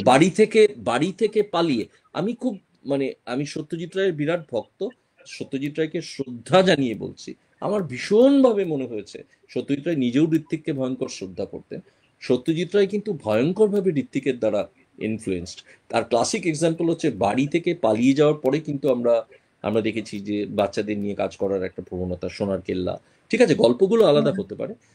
তারপরে কলকাতা ট্রিলজি, যেটা প্রদীপ দা অভিনয় করেছিলেন, উৎপল দত্ত অভিনয় করেছিলেন। হ্যাঁ, কলকাতা ট্রিলজি, সেটা বহু মানুষ, বহু ক্রিটিকও কিন্তু স্বীকার করেন, সেটা কিন্তু জেনেসিসটা, যদি কোনো জেনেসিস থাকে, এবং বারবার করে বলছে, শ্রদ্ধা জানিয়ে বলছে ওনাকে, একজন শিল্পী আরেকজন শিল্পীকে দেখে অনুপ্রাণিত হবেন, এর মধ্যে কোনো লজ্জা নেই, এর মধ্যে কোনো অগৌরবের ব্যাপার নেই। সেটার কিন্তু জেনেসিসটা, সেটা যদি ফিরে যেতে হয়, তাহলে কিন্তু আমাদের নাগরিকে ফিরে যেতে হবে। কারণ নাগরিক ওয়াজ ঠিক মেড, তাই। মানে ওয়াজ অলরেডি মেড ইন 1953 বা 1954, 53, 54 এরকম সময়। এবং কিন্তু এটা সেটা আমাদের গিয়ে রিলিজ করলো ব্যর্থতা, 70-এর দশকে। এটা আমাদের, এটার জন্য আমাদের হাতে রক্ত লেগে আছে যে এই ছবি তার 24 বছর পরে রিলিজ হয়েছে উনিশশো কেন সাতাত্তর সালে। রিলিজ করলো? বা ধরুন আমাদের ব্যর্থতা, এই যে এখন আমরা শুনতে পাই সত্যজিৎ রায়ের যে সত্যজিৎ রায় যখন হলিউড গেছিলেন, যে বঙ্কুবাবুর বন্ধু, বা ওই যে ওনার এক্সট্রা টেরিস্ট্রিয়াল ইটিদের ওপর লেখা যে গল্প, সেই গল্পর তো উনি চিত্রনাট্য লিখে হলিউডে গেছিলেন। এবং উনি বলেছিলেন কিন্তু স্টিভেন স্পিলবার্গের ইটি হবার অনেক আগেই কিন্তু উনি সেটা নিয়ে ওনার ছোট গল্প অবলম্বনে কিন্তু ইটিদের নিয়ে উনি একটা কি বলে স্ক্রিপ্ট লিখে ফেলেছেন। পরে কিন্তু মানে যদিও স্পিলবার্গের ছবিতে মানে আগে আসে, আমরা জানি যে ইটি একটা পৃথিবী বিখ্যাত ছবি, অস্কার পাওয়ার ছবি, কিন্তু অনেকেই এটা বলেন, সত্যজিৎ রায়ের আমি একটা ইন্টারভিউ দেখেছি, সেখানে উনি বলেন ইটির অনেক আগেই কিন্তু এই স্ক্রিপ্ট করা ছিল। অর্থাৎ কালার পার্পল, জজ, মানে কল্পনা করা যায় না কি অসাধারণ ছবি। ইটি তো ভীষণ প্রিয়, জুরাসিক পার্ক। কিন্তু আমি যদি ধরেই নি, তর্কের খাতিরে যদি ধরেই নি স্পিলবার্গ সত্যজিৎ রায়ের দ্বারা ইনফ্লুয়েন্স হয়েছেন, তার মধ্যে কোনো অগৌরব নেই। সত্যজিৎ রাও সময়ের থেকে এগিয়ে থাকা একজন পরিচালক ছিলেন। তবু আমি বলবো যে ঋত্বিকের আহ, যদি লেন্সটা বলতে হয়, আজ আমরা ঋত্বিককে নিয়ে আলোচনা করছি, 100 বছর কেটে গেছে। ঋত্বিকের ঋত্বিকের যে সম্মান পাওয়ার কথা, সে সম্মান আমরা দিতে পারিনি। আমার মনে হয় মানে ছোট মুখে বড় কথা বলা হয়ে যেতে পারে, কিন্তু যে লেন্সটা, যে পার্সপেক্টিভটা, যে বিষয়ে ঋত্বিক কাজ করেছে, সেই বিষয়ে আমার মনে হয় না ভারতবর্ষে অন্য কোনো খুব খুব খুব কম পরিচালক, সবাইকে ধরেই বলছে, শ্রদ্ধা জানিয়ে বলছে, খুব কম পরিচালক ওই জায়গায় গিয়ে ছবি করেছে। এখানে দর্শকেরা রয়েছেন এবং আমরা দেখতে পাচ্ছি হুম। তাদের আবেগ জুড়ছে। হুম। তার জন্য অনেক অনেক ধন্যবাদ, কৃতজ্ঞতা তাদেরকে জুড়ে থাকার জন্য। আহ এই অঞ্চলের কিছু সমস্যা বা আবেগের কথা সুবিরদা তুলে ধরছেন, সুবীর কুমার মজুমদার। উনি বলছেন যে 1991 থেকে বামপন্থীরা এসব কথা বলে আসছে। আমরা বুঝলাম না, 3 দশক কেটে গেল। আমি পড়তে একটু অসুবিধে হচ্ছে কারণ ফন্টটা ইংরেজিতে লেখা। 3 দশক কেটে গেল, বামপন্থীরা প্রায় শূন্য, আমাদের ভবিষ্যৎ কি? তো সেটা রাজার কাছে উনি প্রশ্ন রেখেছেন। এবং সুবীর কুমার আবারও বলছেন, বর্তমানে এই যে পুঁজিবাদের বিরুদ্ধে লড়াইয়ের বিকল্পটা কি, সেটা আপনার কাছে উনি হ্যাঁ, প্রশ্ন এটা একটা খুব রাখছেন। কঠিন প্রশ্ন। এটা ভুলে গেলে চলবে না যে যুক্তিতক্কে গল্পের সেই বিখ্যাত দৃশ্য, যেখানে কিন্তু হুম। ঋত্বিক কিন্তু এক কথায় মানে মার্কসিজমকে রিজেক্ট করছেন। মার্কসিজম বলাপুন যে বাংলার বাম রাজনীতিকে কিন্তু উনি ভালো চোখে দেখাচ্ছেন না, ভালোভাবে দেখাচ্ছেন না। তো আমার মনে হয় যে যে বাম আদর্শটা, আমি মানে ইন্টারেস্টিংলি আমি রাষ্ট্রবিজ্ঞান পড়েছিলাম, মার্কসিজম পড়েছিলাম। তো কেউ কেউ বলে আমার মধ্যে নাকি অনেক বামপন্থী ব্যাপার আছে। আমি জানি না, যদি সমগ্র একটা সমাজের উন্নতি আমরা করতে পারি, যদি এমন একটা সমাজ আমরা, ডেমোক্রেটিক সোশ্যাল ওয়েলফেয়ার, এমন একটা সমাজ তৈরি করতে পারি যেখানে মানুষ খেয়ে পড়ে ভালোভাবে বাঁচতে পারে, যেখানে মানুষের ক্লিন ড্রিঙ্কিং ওয়াটারের ওয়াটার ওয়াটারের অ্যাক্সেস থাকবে, যেখানে মেডিকেল ফেসিলিটিস থাকবে, মানুষ তার ডিগনিটি নিয়ে যদি বাঁচতে পারে, সেখানে ডেফিনেটলি মার্কসিজম একটা মানে একটা একটা অত্যন্ত ইম্পর্টেন্ট একটা একটা প্রিন্সিপাল, যেটা যদি মানুষ ফলো করত, যদি আমরা তো আমাদের লোভটা কন্ট্রোল করতে পারিনি। আমরা তো মানে একটা মানে শুনতে খারাপ লাগে, যেমন প্লেনে যখন আপনি চড়বেন, একটা ইকোনমি ক্লাস থাকে, একটা ইকোনমি প্রিমিয়ার ক্লাস থাকে, একটা বিজনেস ক্লাস থাকে, একটা ফার্স্ট ক্লাস থাকে। সেই স্তরে আপনি যতই মানে কি বলে সোশ্যালিস্ট কান্ট্রি বলুন বা যতই ক্যাপিটালিস্ট কান্ট্রি বলুন, মানুষে মানুষে কি বলে একটা ভাগ, একটা ক্লাস ডিভিশন, সেটা চলে এসছে। আমার মনে হয় যে, আমার এটা ব্যক্তিগত মত, আমি কি বলে ড্যাম ড্যাম করতে গিয়ে দেখেছি যে পুরুলিয়ায় ড্যামের সরকার এবং একটি জাপানি সংস্থা মানে পুঁজি পুঁজি লগ্নি করে একটা রুক্ষ শুষ্ক জায়গায়, যেখানে অলরেডি প্রচণ্ড একটা জলের সংকট আছে, সেখানে এতগুলো ড্যাম আছে, সেখানে মানুষ আজও বিনি পয়সায় ইলেকট্রিসিটি পায়নি, সেখানে আবার ড্যাম তৈরি করে কর্পোরেট ইন্ডাস্ট্রিকে খুশি করতে লস করে সরকার এবং প্রাইভেট প্রাইভেট একটি ফান্ডিং এজেন্সি, তারা কিন্তু কি বলে মানুষকে নানা রকম গাজর দেখিয়ে তারা কিন্তু ড্যাম তৈরি করছে। সেখানে কিন্তু আদিবাসী মানুষরা একটা প্রতিরোধ গড়ে তুলেছেন, এইভাবে প্রতিরোধটা গড়ে তুলেছেন যে তারা হয়তো আর সরকারের কাছ থেকে কিছু আশা করছেন না, তারা নিজেদের কাছ থেকে অনেক কিছু আশা করছেন। তারা নিজেরা সংঘবদ্ধ হয়ে, নিজেরা চাঁদা তুলে, নিজেরা খাবার জোগাড় করে, নিজেরা মানে একটা দল তৈরি করে, রাজনৈতিক দল না, লাইক মাইন্ডেড মানুষদের নিয়ে বিভিন্ন রাজ্যে তারা কিন্তু প্রতিবাদ জানাচ্ছেন শান্তিপূর্ণভাবে। তো আমার মনে হয় যে আমাদের এই সরকার কিছু করছে না, সরকারের কাছ থেকে আর আশা করার দিন বোধহয় আমাদের চলে গেছে। আমাদের এবার নাগরিক একে অপরের, সচেতনতা ভীষণ হ্যাঁ দরকার। হ্যাঁ, আমাদের একে অপরের দিকে তাকাতে হবে যে কিভাবে আমরা তাহলে সেই সোশ্যাল চেঞ্জটা আনতে পারবো। কিন্তু সমস্যাটা কি জানেন? একদম। সমস্যাটা হচ্ছে যে আমাদের মধ্যে তো কোনো ইউনিটি নেই। আমাদের ইউনিটি নেই বলেই তো রাজনীতিবিদরা ভোট চাইতে আসেন নির্লজ্জভাবে, আবার ইলেকশনের পরে ইলেকশন জিতে গেলে তারা কি বলে, তারা আবার 5 বছর তাদের টিকি পাওয়া যায় না। তো প্রশ্নটা হচ্ছে, এই যে এত গরিব মানুষ, বিভিন্ন জেলার গরিব মানুষ, সেখানকার এমএলএ এমপিদের কথা বলুন, তারা যে বিদেশে গিয়ে তারা মানে ডেস্টিনেশন ওয়েডিং করছেন। তো আমার প্রশ্নটা হচ্ছে, আপনারা প্রশ্ন করুন, প্রতিবাদ করুন যে আপনি ওয়েডিং এর জন্য এতটা টাকা খরচ করলেন, সেই টাকাটা তো একটা জলের পাম্প বসে যেত, সেই টাকাটা তো কি বলে ঋণগ্রস্ত আহ, চাষিদের কি বলে ঋণমুক্ত করা যেত, তাদের জন্য তো শীত বস্ত্র তো তাদের আমরা বিলি করতে পারতাম। তো এইভাবে, বা এটা একটা আসলে ছোট এই উদাহরণ, যে হ্যাঁ, আমরা বা ঋত্বিক কর্পোরেট নিয়ে সেক্টর। আলোচনা করছি, এই হ্যাঁ, ঋত্বিক নিয়ে আলোচনা করতে গিয়ে এমন কিছু নির্মম হ্যাঁ, হ্যাঁ, সত্যগুলো উঠে আসছে সত্যগুলো, বা যেগুলো আমার আমরা হাতে যদি কিছু এড়িয়ে যেতে পারছি বিকল্প না। থাকে, যেটা অরুন্ধতী রায় বলেছেন, আমার হাতে যদি বিকল্প থাকে, পেপসি কোকা কোলার বাইরে যদি আমি কোনো বিকল্প পাই, আমি তাহলে, আমার আজকে মাল্টি ন্যাশনাল কর্পোরেশনরা সবাই বলে এত এক্সপ্লয়েট করে, কেন করে? কারণ আমরা সবাই কিনি, আমরা তাদের ক্রেতা। হ্যাঁ, আমরা তাদের ক্রেতা, আমরা তাদের কনজিউমার। হুম, আমরা যদি হুম, হুম। কনজিউমার হয়ে ঠিক। যদি আমরা জানি যে তারা অন্যায় করছে, তারপরেও যদি আমরা দিনের পর দিন সেগুলো পারচেজ করি, তাহলে তাদের সেই জায়গায় আমরা বসেছি, সেই রিয়েলাইজেশন যদি আমাদের আসে যে না, আমরা কিনবো না। আমরা যারা এনভায়রনমেন্টাল ফ্রেন্ডলি প্রোডাক্ট তৈরি করে, যারা অ্যানিমাল টেস্টিং এর বিরুদ্ধে, বা যারা এনভায়রনমেন্টটা কেয়ার করছে, বা যারা সোশ্যাল ডেভেলপমেন্ট প্রজেক্টসে যারা টাকা ইনভেস্ট করছে, তাদের যদি কিছু, তাদের কাছ থেকে যদি আমরা ছোট ছোট করে কিছু জিনিস আমরা কিনতে পারি, বা ধরুন এই যে বড় বড় মাল্টি ন্যাশনাল কর্পোরেশন গুলো আসার পরে ভারতবর্ষের ছোট ছোট গুমটি কিরানা দোকানগুলো বন্ধ হয়ে যাচ্ছে, কারণ আমরা সবাই তো অনলাইন অর্ডার করে দিচ্ছি, অনেক হুম, সস্তায় হুম। পাচ্ছে, কারণ ঠিক। ম্যানুফ্যাকচারাররা অনলাইন এন্টিটি গুলোকে অনেক সস্তায় তারা সেই প্রোডাক্টগুলো দিচ্ছে, এবং অনেক সহজেই এই মোবাইল ইন্টারনেট এক্সপ্যান্ড করাতে অনেক সহজেই আপনি বাড়িতে বসে যখন খুশি যা খুশি আপনি অনেক কম দামে পেয়ে যাচ্ছেন। আঙুলের চাপ কিন্তু দিয়ে যেটা সবই আপনি হয়ে বুঝতে যাচ্ছে। পারছেন না, সেটা হচ্ছে এই আপনার এক একটা পারচেজের ফলে, এবং আমি নিজেকেও এখানে দায়ী করছি, আমি নিজেও ইকুয়ালি গিলটি এটার জন্য, আমার হাতেও রক্ত লেগে আছে, চিন্তা নেই, আমি জ্ঞান দিচ্ছি না। কিন্তু এটার জন্য কিন্তু ছোট ছোট দোকানগুলো, যাদের যারা জীবিকা নির্বাহ ধ্বংস করতেন, হয়ে যাচ্ছে। হ্যাঁ, পাড়াতে পাড়াতে ছোট ছোট গুমটি দোকান চালিয়ে, মুদির দোকান চালিয়ে, তারা কিন্তু ধ্বংসের পথে। এবং এটাই কিন্তু বিশ্বায়নকে আমি বারবার করে বলছি, বিশ্বায়ন একটা বিশাল ষড়যন্ত্র, বড় মাছ ছোট মাছদের গিলে খাবে, এটার একটা ক্লাসিক মোডাস অপারেন্ডি হচ্ছে এটা।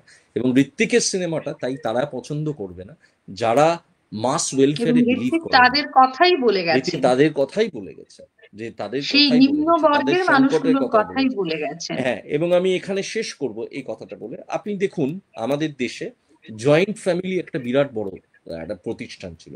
আমরা কি সিস্টেমেটিক্যালি স্বাধীনতার পরে জয়েন্ট ফ্যামিলিটাকে আমরা ভেঙে দিয়েছি। জয়েন্ট ফ্যামিলিটাকে কেন ভেঙেছি? আমরা যত নিউক্লিয়ার ফ্যামিলি তৈরি করতে পারবো, তত আমরা তাদের ফ্ল্যাট বিক্রি করতে পারবো, তত বেশি আমরা প্রোডাক্ট আমরা তাদের বেচতে পারবো। এবং ফ্যামিলিতে আমরা ভাগ করিয়ে দিয়েছি, তাহলে আমার বায়ারটা অনেক স্প্রেড আউট হয়ে যাচ্ছে, আমার বায়ার বেসটা, আমার কনজিউমার বেসটা অনেক বেড়ে যাচ্ছে, এক্সপ্যান্ড করে দিতে হবে। এটাও কি একটা ষড়যন্ত্র নয়? এটাও তো বিশ্বায়নের একটা ষড়যন্ত্র, যে আমাদের এই যে ইন্ডিজিনাস কালচার, শুধু ইন্ডিজিনাস কালচার ধ্বংস করা নয়, আমাদের যে ফ্যামিলি ইনস্টিটিউশন গুলো ছিল সেগুলোকে সিস্টেমেটিক্যালি ডিসম্যান্টল করেছে। তো ঋত্বিক বারবার করে মানবিকতার কথা বলছেন, বারবার করে উনি আধুনিকতার বিরুদ্ধে কথা বলছেন। আমার বক্তব্য একটাই, আমরা প্রযুক্তির বিশ্বায়ন ঘটেছে, কিন্তু যে কথাটা আমি আমার সিনেমাতে বারবার বলেছি সেটা হচ্ছে মানবিকতার বিশ্বায়ন ঘটেনি। অর্থাৎ মানবিকতা ধ্বংসের পথে ডাইনোসরের সঙ্গে হাত ধরে পালিয়ে গেছে, কিন্তু খুব প্রযুক্তির খুব বিশ্বায়ন মানে ঘটেই যাচ্ছে। গুরুত্বপূর্ণ একটা কথা বললেন, এই যে মানবিকতার বিশ্বায়ন কোথায় হুম, ঘটছে, সেখান হুম, থেকে আমরা আলোকবর্ষ দূরে কি চলে যাচ্ছি। তাই হয়তো আজকের দিনে দাঁড়িয়ে ঋত্বিক এতটাই প্রাসঙ্গিক হয়ে উঠছেন আমাদের কাছে। আমরা একদম। দেখে নেব, আমাদের হাতে সময় প্রায় ফুরিয়ে এসছে। আমরা শেষ প্রসঙ্গে যাব, তার আগে আরো একবার চলে যাচ্ছি দর্শকদের কাছে। সুবিধা রয়েছেন, সুবিধা অনেকটা দেরিতে আপনি এলেন, তবু এলেন, তার জন্য ধন্যবাদ। পম্পা সরকার ঘোষ রয়েছেন পিয়ালি ঘোষ, আহ রয়েছেন রাজেশ শর্মা বঙ্গাইগাঁও থেকে, মধুরিমাদির কথা আগেও বলেছি, মধুরিমাদি রয়েছেন। আপনারা যারা আমাদের এই আলোচনায় জুড়ে আছেন তাদের আবারও অনেক অনেক ধন্যবাদ আপনাদের সময় আমাদেরকে ব্যয় করার জন্যে। কারণ সুমিতা লিখছেন খুব গুরুত্বপূর্ণ কথাগুলো, একদম তাই। আজকে আমরা ঋত্বিককে নিয়ে আলোচনা করার উদ্দেশ্য এটাই হলো যে তাকে আমরা আরো একটু গভীরভাবে পর্যালোচনা করলাম, তাকে আরো একটু গভীরভাবে ছুঁতে চেষ্টা করলাম, আরো একটু গভীরভাবে ভাবার অবকাশটুকু গ্রহণ করলাম আমরা। রাজাদিত্য, আপনার কাছে আমি শেষ প্রসঙ্গে যাচ্ছি, যদিও ঋত্বিক নিয়ে এই একটা পর্বে সবকিছু তুলে ধরা প্রায় অসম্ভব একটা ব্যাপার, কিন্তু কোথাও গিয়ে আমার একটা ব্যক্তিগত প্রশ্ন আপনার কাছে, আপনি যেহেতু নিজেও কবি এবং আপনি নিজে একজন চলচ্চিত্র নির্মাতা, তো সেখানে দাঁড়িয়ে আমার কোথাও গিয়ে মনে হয় যে ঋত্বিক বরাবর দেশ বিভাগের যে ট্রমাটা ছিল সেখান থেকে উনি বেরিয়ে আসতে পারছেন না, সেখান থেকে সেই অতীতের একটা এলডোরাডোতে উনি মানে আটকে আছেন, কোনোভাবেই সেখান থেকে বেরোতে পারছেন না। বা তার গল্পে, তার চলচ্চিত্রে আমরা বারবার করে দেখতে পাচ্ছি উদ্বাস্তু পরিবারের কথা, বারবার করে দেখতে পাচ্ছি সোশ্যাল ক্রাইসিস, বারবার দেখতে পাচ্ছি অর্থনীতির ক্রাইসিসটা, বারবার করে দেখতে পাচ্ছি সামাজিক অবক্ষয়গুলির কথা। তো সেখানে দাঁড়িয়ে তার সিনেমা, আপনার কি মনে হয়, আপনি একটু আগেই বলছিলেন কথাটা, যে একটা সুরিয়ালিস্টিক এপ্রোচ বা পরবাস্তবতার একটা অ্যাপ্রোচ কোথাও রাখছে, নাকি সেই নির্মম সত্যটা দিনের শেষে আমাদের কাছে তুলে ধরছে? প্রথম কথা হচ্ছে যে আমি মানে রেসপেক্টফুলি শ্রদ্ধা জানিয়ে আমি সহমত পোষণ করছি না। আমার মনে হয় না যে উনি ওটা থেকে বেরোতে পারছেন না, সেরকম ব্যাপার না। এটা একটা মানে যারা আমি আমি যখন আমি যখন জন্মেছিলাম তখন তো আমি দেশভাগ দেখিনি, এবং যারা দেশভাগ দেখেছেন তাদের সঙ্গে যখন কথা বলেছি ভারতে এবং বাংলাদেশে, পশ্চিমবঙ্গেও, এবং তাদের মধ্যে কিন্তু সারা জীবন তারা কিন্তু সেই ট্রমাটা কিন্তু তারা কাটিয়ে উঠতে পারেনি। সেই ট্রমাটা হয়তো সেটাই তারা, খুব স্বাভাবিক। হ্যাঁ স্বাভাবিক, ট্রমাটা তারা হয়তো ডিল করেছেন, সময়ের সঙ্গে সঙ্গে হয়তো ট্রমাটাকে তারা ম্যানেজ করতে পেরেছেন, কিন্তু ট্রমাটা রয়ে গেছে। এটা একটা ক্ষতের মতো। হ্যাঁ, ক্ষতগুলো রয়ে যায়, কিন্তু ক্ষতগুলো সেই কি বলে, যে পরিমাণ হয়তো যন্ত্রণা দিত সেই পরিমাণ হয়তো অতটা যন্ত্রণা আমাদের দেয় না। কিন্তু তার মানে এই নয় যে কতগুলো মৃত বা কতগুলো চলে গেছে বা কতগুলো হারিয়ে গেছে। আর দ্বিতীয় কথা হচ্ছে বৃত্তিকের, দেখুন অদ্ভুত একটা ব্যাপার জানেন, একটা মানুষ মানে কত গভীরে গিয়ে ভাবতে পারে, যে যত গভীরে গিয়ে ভাবতে পারে, এটা আমার আইডিয়া, আমার মতামত, মানুষ মানতেও পারেন নাও মানতে পারেন। আপনি যত গভীরে যেতে পারবেন, যত চিন্তা ভাবনা করতে পারবেন, যত গভীরে গিয়ে জীবনটাকে দেখতে পারবেন, আপনি কিন্তু আপনি সেই অস্কার ওয়াইল্ডের বিখ্যাত কথাটার মতো আপনি আপনার শিল্পের সঙ্গে আপনি কিন্তু বেইমানি করতে পারবেন না। আপনি যখনই খাতার কলম নিয়ে বসবেন, যদি উপন্যাস লেখেন, যদি চিত্রনাট্য লেখেন, কোথাও না কোথাও গিয়ে ঠিক আপনি ঠিক। এবং আপনার অভিজ্ঞতা কিন্তু বারবার ফেরত আসবে। এবং আমরা দেখেছি যে দেশভাগ ফেরত আপনি এসছে, সেখানে আমরা কিছুতেই দেখেছি যে মিথ্যে বলতে পারবেন সুরিয়ালিজম না। এসছে, আমরা দেখেছি থিয়েটারের সংকট এসছে, আমরা দেখেছি আধুনিকতা বনাম মানবিকতার একটা সংকট এসছে, আমরা দেখেছি একটা ডিসিলিউশন মানুষ, যিনি মার্কসিজমে হতাশ হয়েছেন। মার্কস ব্যর্থ এটা উনি বলেননি, মার্কসকে ইমপ্লিমেন্ট করতে আমরা ব্যর্থ হয়েছি, মার্কসিজমের ইমপ্লিমেন্টেশনটা প্রপারলি হয়নি। সেটা ঋত্বিক কিন্তু যুক্তি তক্ক গপ্পে মানে ভিজুয়ালি বুঝিয়ে দিয়েছেন, হুম হুম তাই হুম। তো? অ্যাট দ্য সেম টাইম একজন অসম্ভব মানে ঋত্বিককে আমি বলবো, ঋত্বিক ঘটককে বলবো, এমন একজন মানুষ যিনি একজন অসম্ভব ভালো অবজারভার। অবজারভার ভালো না হলে, আপনি যদি চারিদিকে চোখ কান খোলা না রাখতে পারেন, আপনি কখনোই প্রকৃত চলচ্চিত্র পরিচালক হতে পারবেন না। আমি আপনাকে দুটো ক্লিশে এক্সাম্পল দিচ্ছি। আজকে ঋত্বিক ঘটককে নিয়ে আলোচনা হলেই, সেটা ভালো কারণেই হোক বা খারাপ কারণেই হোক, ঘুরে ফিরে কিন্তু আমরা মেঘে দেখা তারার আবর্তের মধ্যেই আমরা রয়ে যাই। কারণ মেঘে ঢাকা তারা একটা, এটা অস্বীকার করার কোনো উপায় নেই, উপায় অনস্বীকার্য নেই। এটা। হ্যাঁ, মেঘে ঢাকা তারা পৃথিবীতে যদি টপ 5টা সিনেমা হয়ে থাকে, তার মধ্যে মেঘে ঢাকা তারা, আমি যদি বলি 1 নম্বর, আমাকে কেউ যদি তার জন্য ফাঁসিও দেয়, আমি ফাঁসিতে লটকে যেতেও রাজি আছি। মানে আনপ্যারালাল একটা সিনেমা, আনপ্যারালাল একটা সিনেমা। হ্যাঁ, তো আহ, আমার সঙ্গে যখন সুপ্রিয়া দেবীর আলাপ হয়েছিল, তো আমাকে বলেছিলেন যে তুমি আমার সিনেমা দেখেছো? আমি বললাম হ্যাঁ। কি ছবি দেখেছো? বললো মেঘে ডাকা তারা। ভালো লেগেছে? বললো ওরে বাবা, ও কিছু বলতেই পারো? বলে কেন? ওরে বাবা, ও বলার ক্ষমতাই নেই। মেঘে ডাকা তারা আমি অন্তত 56 বার দেখেছি। 56 বার দেখে 56টা ইন্টারপ্রিটেশন হয়েছে। এবং আমি বারবার বলছি, আমি একজন ছাত্র, আমি একজন ভক্ত। মেঘে ডাকা তারার দুটো ইউজ মানে আমাকে কাঁপিয়ে দিয়েছিল।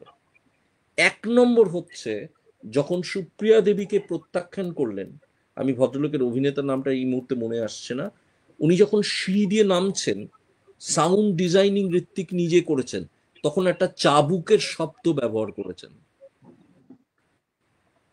এটা হচ্ছে ডিফারেন্স বিটুইন এ এটা জিনিয়াস, বোধহয় বিশ্ব সিনেমায় এই ধরনের ডিফারেন্স শব্দ প্রয়োগ প্রথম। Difference between a genius and an ordinary film maker. আমরা একটা প্যানে মিউজিক দিয়ে দিতাম, নাহলে একটা একটা সাংঘাতিক মেলোড্রামাটিক কিছু করতাম। চাবুকের শব্দ। দুই 2 নম্বর এক্সাম্পল দিচ্ছে, আপনার হয়তো মনে থাকবে, শেষটা যদি মনে করুন, সুপ্রিয়া দেবী চলে গেছেন, রাস্তার মোড়ে অনিল চ্যাটার্জি হঠাৎ সুপ্রিয়া দেবীর মতো একজনের সঙ্গে একজন মহিলাকে দেখলেন, তার চটির স্ট্র্যাপটা ছিঁড়ে গেল। হুম হুম হুম। চটিটা ঠিক করতে গিয়ে সে মেয়েটি তার দিকে তাকিয়ে হেঁটে গেল। কোথায় ডায়লগ? কোথায় ডায়লগ? সংলাপহীন, অথচ কত কিছু বলে দিচ্ছে। সংলাপহীন নীরবতা, সাইলেন্স যে কত পাওয়ারফুল, সেটা একটা জিনিয়াস মেকার ছাড়া কখনো সেটা ইউজ করতে পারে না। বা যুক্তিতক্কে গপ্পে বিজন ভট্টাচার্যের ভূমিকাটা, শহরে চলে এলাম, হিল্লে হয়ে যাবে, একটা হিল্লে হয়ে যাবে।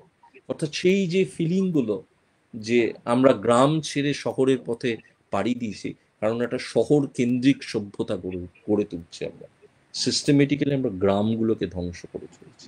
সেই গ্রাম পতনের কথা বারবার করে উঠে এসছে আমি প্রথমেই বললাম, ঋত্বিকের ধৃষ্টতা ছবিতে। দেখাবো না, উনি একজন ঈশ্বর, আমি, আমার শতকোটি প্রণাম।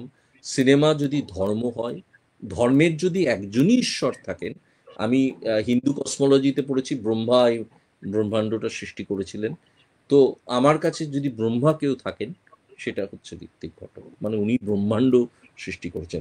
এবং বারবার করে বলছি, আবারও বলবো, নন্দনের নাম বদলে ঋত্বিক সদন রাখা হোক। অনেক ধন্যবাদ রাজা। আপনাকে আজকে গভীরভাবে শুনলাম, ঋত্বিককে আরো একটু গভীরভাবে আপনার মাধ্যমে আমরা ছুঁতে পারলাম, এবং আমার দর্শক বৃন্দ যারা রইলেন তাদেরকেও কৃতজ্ঞতা। তারাও তাদের প্রশ্ন রেখেছেন, তারাও জুড়েছিলেন। আহ মেঘে ঢাকা তারার সংলাপ, দাদা আমি বাঁচতে চাই। সত্যি এই যে নিতা একটা পোভার্টির প্রতীক হয়ে সেখানে ধরা দিচ্ছে, তার আর্তচিৎকার, কান্না নয়, তার চিৎকার সেই পোভার্টির প্রতীক হয়ে আবারও কিন্তু আমাদের কানেই বাজছে। তাকে আহ একদম। কেন বাঁচতে দিতে পারলাম না আমরা, সেটা আমাদের অক্ষমতা, আমাদের সমাজের অক্ষমতা। আমরা তো শুধু নিতাকে হত্যা করিনি, আমরা নিতার স্রষ্টাকেও হত্যা করেছি। অর্থাৎ কথাটা হচ্ছে, নিতা বাঁচতে চেয়েছিল, আমরা তাকে বাঁচতে দিইনি। আর নিতার একটা দৃশ্য মনে আছে, নিতার বাবা বলে উঠেছিলেন যে আই অ্যাকিউজ, তখন হচ্ছে হুম, কারো কথা বলছেন না। এবং আরেকটি দৃশ্যে, বা হয়তো একই দৃশ্যে, আমার ঠিক মনে পড়ছে না, এখন মনে আসছে না, ভাত রান্না করা হচ্ছে, সেই ভাতের ধোঁয়া, হ্যাঁ, রান্না হচ্ছে হুম, যেখানে, সেখানে ধোঁয়া উঠছে উনুন থেকে। অর্থাৎ নিতা চলে গেলে সংসারটা বসে যাবে।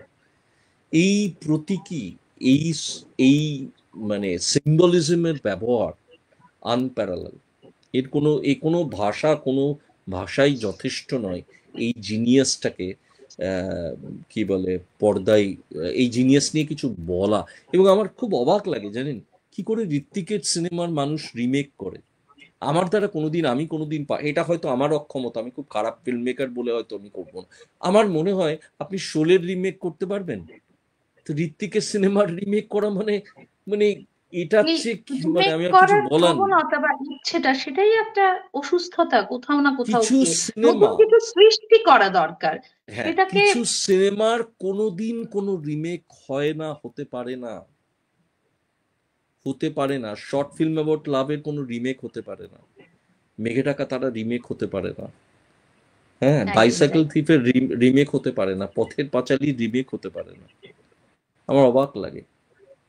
হ্যাঁ আমি শ্রদ্ধা জানানোর জন্য হয়তো সেইভাবে আমি একটা প্রজেক্ট নিলাম, এটা করলাম, কিন্তু আসলে কিন্তু মানে আমি জানি না এটা কি কি করে হয়, আমি জানি না। এবং সবচেয়ে বড় কথা, আমি যে সিম্বলিজমের কথা বললাম, তাহলে আমি আবার একটা জিনিস, আমরা অলরেডি জানি একটা ক্লাসিক ছবি, আমি আবার একটা ক্লাসিককেই প্রেজেন্ট করছি। অর্থাৎ আমি সিম্বলিজম তৈরি করতে ব্যর্থ, আমি সিম্বলিজম তৈরি করতে ব্যর্থ। অনেক ফিল্ম মেকার ভুলে যান, জানেন তো, যে অনেক ফিল্ম মেকার ভুলে যান, তারা যখন চোখ বুঝবেন, তারা যখন মারা যাবেন, তারা যখন ইহলোকে থাকবেন না, মানুষ তাদের ফ্র্যাকশন অফ আ সেকেন্ডের জন্যও মনে রাখবে না। সেটা মনে না রাখার কারণ তাদের রিমেক, সেটা মনে রাখার না রাখার কারণ হচ্ছে তাদের অরিজিনাল কোনো সিনেমা নেই। আপনি কমার্শিয়াল সিনেমা বানাতে পারেন, but you will be forgotten, মানে ধুলো পড়ে থাকবে, বালি পড়ে থাকবে, ধ্বংসস্তূপ হয়ে থাকবেন আপনি, কেউ মনে রাখবে না আপনাকে। তাই ঋত্বিক ঋত্বিক, কণিকা বন্দ্যোপাধ্যায় কণিকা বন্দ্যোপাধ্যায়, সত্যজিৎ রায় সত্যজিৎ রায়, তপন সিনহা তপন সিনহা, ফেলিনি, গদার, এরা এই জায়গায় আছেন, এই জায়গাতেই থাকবে। দা অনেক অনেক বার্গম্যান। ধন্যবাদ রাজা আপনাকে। আমাদের আসলে দর্শকদের বলি, রাজা প্রথমে বলেছিলেন আমি কিন্তু ৮ ঘন্টার বেশি খুব একটা থাকতে পারবো না, প্রথমেই বলেছিলেন। আমাকে ক্ষমা করবেন, কিন্তু আজকে ৮ ঘন্টার জায়গায় আমাদের হয়তো সেটা ১ ঘন্টা পেরিয়ে ১.৫ ঘন্টার ১.৫ ঘন্টা মাথায় হয়ে আমাদের গেছে, হ্যাঁ। আলোচনা, হ্যাঁ আলোচনা হ্যাঁ, চলছে। এবং খুব স্বাভাবিকভাবেই নির্মম কিছু সত্যি উঠে এসছে, কারণ আমরা যখনই ঋত্বিককে নিয়ে কথা বলবো তখন সেই ধরনের নির্মমের মুখোমুখি আমাদের হতে হবে এবং আমাদের ভাবতে হবে। আবারও ভাবনার সময় এসছে, যেটা রাজা বললেন, আহ এই শিল্প চর্চাটাকে নিষ্কলুষ রাখা, কি করে আমরা নিষ্কলুষ রাখবো, কি করে দালাল থেকে এই শিল্প চর্চাটাকে দূরে রাখবো, সেই ধরনের অনেক কিছুই কিন্তু বার্তা আজকের আলোচনায় আমাদের উঠে এলো। যারা আমাদের সঙ্গে জুড়ে রইলেন এতক্ষণ, তাদেরকে আবারও অনেক অনেক ধন্যবাদ। যেতে যেতে শুধু বলবো যে ঋত্বিক যেভাবে নিয়ম ভঙ্গ করে উনি উঠে এসছেন তার বার্তা পৌঁছাতে, তার মাধ্যমকে উনি বেছে নিয়েছেন। আমরা চাই এরকম ভাবে আরো ঋত্বিক উঠে আসুক, নিয়ম ভঙ্গের ডাক দিক, কিন্তু সেই শিল্পটাকে যেন আমরা নিষ্কলুষ রাখতে পারি, আমরা যেন কোনো কালো সেখানে মাখতে না দিই। সেটা কিন্তু একজন নাগরিক হিসেবে, শিল্প চর্চার একজন সাধক হিসেবে, বা আমরা যারা শিল্পকে ভালোবাসি, যারা শিল্পের সঙ্গে ওতপ্রোতভাবে জড়িয়ে আছি, সেটা সিনেমা হোক, সেটা কবিতা হোক, সেটা সাহিত্য হোক, সেটা নাটক হোক বা থিয়েটার হোক, আমাদের আরো আরো আরো সচেতন হতে হবে। এবং যেতে যেতে রাজা, আপনি কিছু বার্তা দিতে চান দর্শকদের? আমি শুধু এটুকুই বলতে চাই, আমার বিশেষ কিছু আর বলার নেই। এবং সত্যি ১.৫ ঘন্টা ০.৫ ঘন্টা বলেছিলাম, ১.৫ ঘন্টা হয়ে গেল। ১.৫ ঘন্টাও যথেষ্ট নয় এই মহান এই ব্যক্তিত্বকে একদম। নিয়ে আলোচনা করা, তার কর্মকাণ্ড। হ্যাঁ মাত্র কয়েকটি ছবি, কিন্তু সেই কয়েকটা ছবি করেই মানে ঝড় তুলেছিলেন সিনেমার জগতে। তো আমার মনে হয় ৮টা আবার ছবি নতুন মাত্র। করে, হ্যাঁ মাত্র ৮টা ছবি, এই কয়েকটি ছবিতেই ঝড় তুলেছিলেন। এবং আমার মনে হয় যারা সত্যিকারের সিনেমা ভালোবাসেন, শিল্প ভালোবাসেন, তারা আবার ঋত্বিককে আবিষ্কার করুন। আমি শিওর একটা বিষয়ে নিশ্চিতভাবে বলতে পারি, আপনি ঋত্বিকের ছবিগুলো হয়তো দেখেছেন, ৮টা ছবিই দেখেছেন, অনেকবার দেখেছেন, আবার কালকে দেখুন, আপনি একটা নতুন মানে খুঁজে পাবেন। এবং সেখানেই ওনার, আর কেন, সেখানেই আর উনি এত কোনো প্রাসঙ্গিক, ঋত্বিককে যেন সেখানেই এত, শহীদ হতে না হয়, হ্যাঁ। সেটাই বার্তা থাকবে। বাস্তব, সকলকে বাস্তব ধন্যবাদ। কথা বলতে গেলে, হক কথা বলতে গেলে, সত্যি করে প্রতিদিন প্রতি মিনিট প্রতি মুহূর্তে বহু মানুষকে, বহু শিল্পীকেই তো শহীদ হতে চলছে, হয়ে চলেছে। এবং সেই তারকভস্কি একটা কথা বলেছিলেন যে ক্রাইসিস না থাকলে শিল্প সৃষ্টি করাও যায় না। হুম। সুতরাং হয়তো একদম। শহীদ হবে, শুধু খেয়ে এটাই বসে হয়তো তো শিল্প বাস্তব। চর্চা হয় না। তবু না হলে খুব ভালো হয়, তবু না হলে খুব ভালো হয়। হুম। এটাই বক্তব্য। অসংখ্য ধন্যবাদ আপনাকে আমন্ত্রণের জন্য। সকলে ভালো থাকবেন, দর্শক বন্ধুদের ভালো অনেক থাকবেন শুভেচ্ছা ও আপনিও, ভালোবাসা। এবং হ্যাঁ, আপনার ক্রিয়েশনের দিকে, আপনার নির্মাণের দিকে আপনি আরো অনেক বেশি করে এগিয়ে যান। আমাদের সকলের শুভেচ্ছা রইল। বন্ধুরা, অসংখ্য আপনাদের ধন্যবাদ। সকলকে শুভেচ্ছা, ভালোবাসা এবং কৃতজ্ঞতা এতক্ষণ আমাদের সঙ্গে থাকার জন্য। ভালো সকলে ভালো থাকবেন, ভালো থাকুন। রাখবেন। শুভরাত্রি। শুভরাত্রি। নমস্কার।